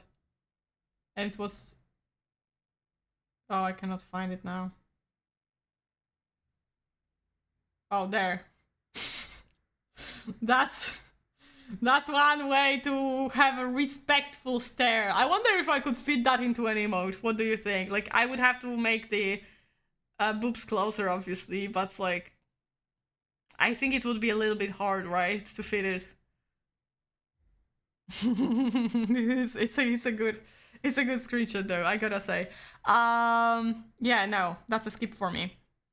We have like just 3 more things, and then we have some OVAs, ONAs. Not too much though, so because most of them are sequels or of the... Actually, I didn't do one thing. Oh god. Ah, whatever, I'll watch it on my own, never mind.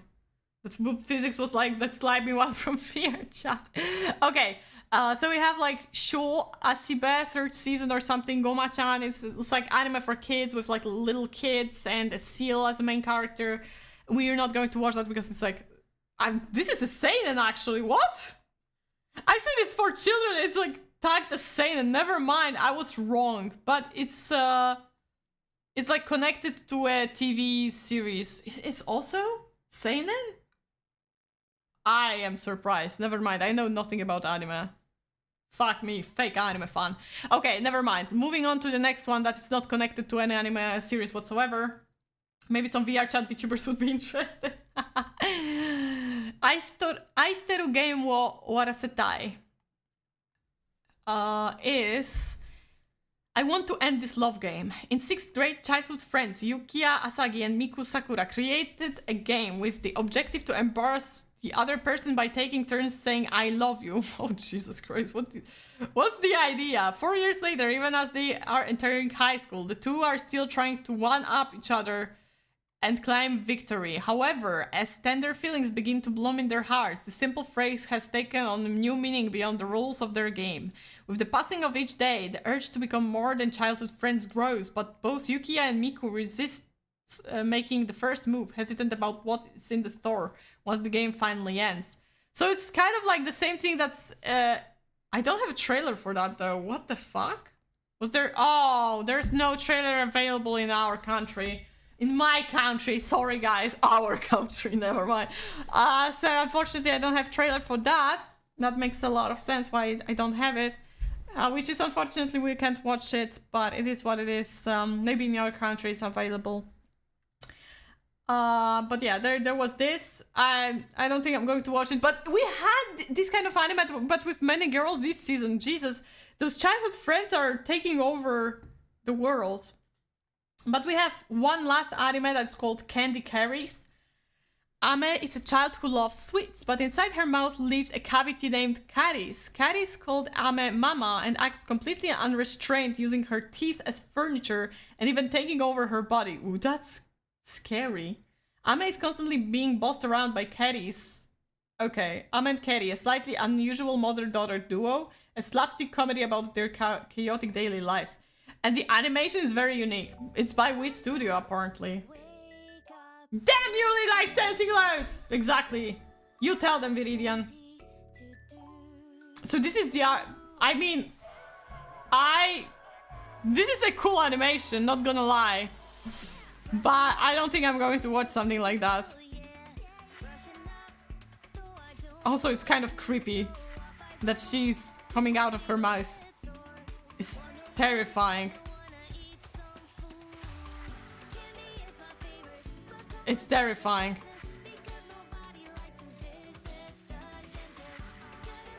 It's absolutely terrifying, not gonna lie.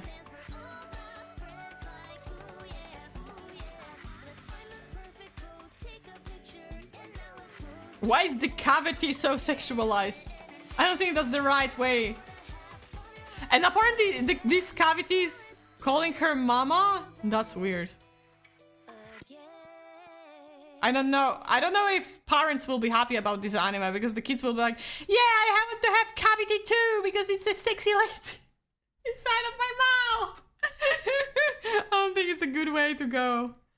But okay, well, it is what it is.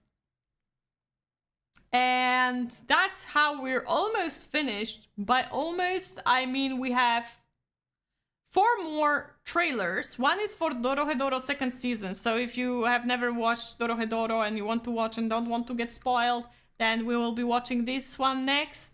I will tell you right away, minute 52 is how long it will take. So if you don't want to get spoiled, you can come back after 2 minutes. But I'm very excited. I didn't see the trailer. I know I've seen the opening because it appeared on Twitter for me. And I've heard that the second season is coming out, but I haven't seen anything else. So I'm excited to see the trailer. Oh my god. I'm so happy that they finally made second season. Oh, even though I still wish it was like 2D animated and not 3D, but I will forgive them because it's such a great story. Oh my god, my favorite characters are there. Hell yeah. Oh my god, I cannot wait. I love the comedy of Dorohedoro. It's like one of the best comedy anime. Even if it's not like exactly only comedy, it actually has like an amazing story. Oh no, my wife. Oh my god, I'm so excited. Oh hell yeah. Oh, we have another schmexy demon in this season. Oh, I'm so excited. Oh yeah, hell yeah. This is my type of anime. Oh my god, Dokuga. I'm so excited. Oh hell yeah.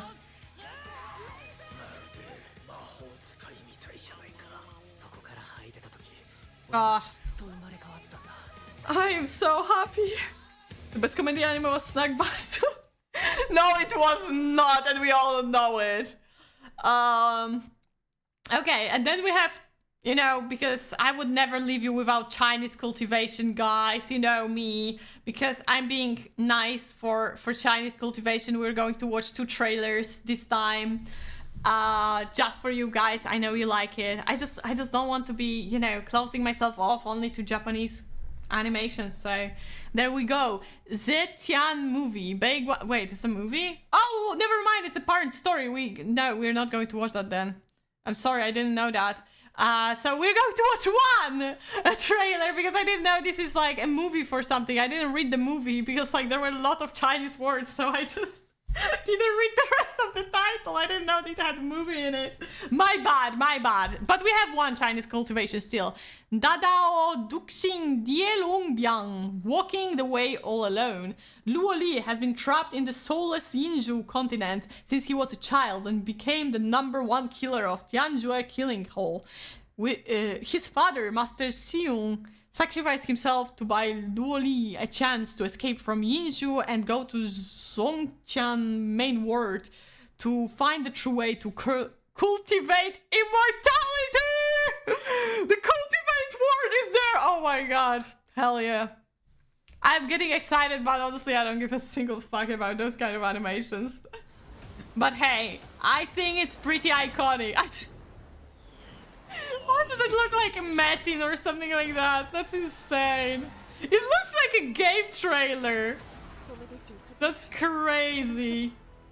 It even has like subtitles. Look at them. They care about their worldwide audience, you see? Unlike anime. I mean, it's actually good that anime doesn't care about worldwide audience because honestly, fuck them Americans for ruining everything for us. I'm sorry. Sorry, Americans. Love ya. Love ya. You're the majority of my audience, apparently. But you should chill about your opinions on anime, honestly. Oh, yeah! Cultivation mention! I was about to ask if it's a new MMO. I don't know, maybe it is. Honestly, I'm surprised they're not making any MMOs based on those cultivation stories. And the last thing for today is actually no, it's not because it's like related to something else. Never mind. Then that's it. That's it. We're done, guys. You tell them, yeah. That's it, guys. That's it for today. I hope you found some hidden gems for yourself. I think this season has few few interesting anime. Did we find something that may be a hidden gem? It's hard to tell. I don't think anything was really...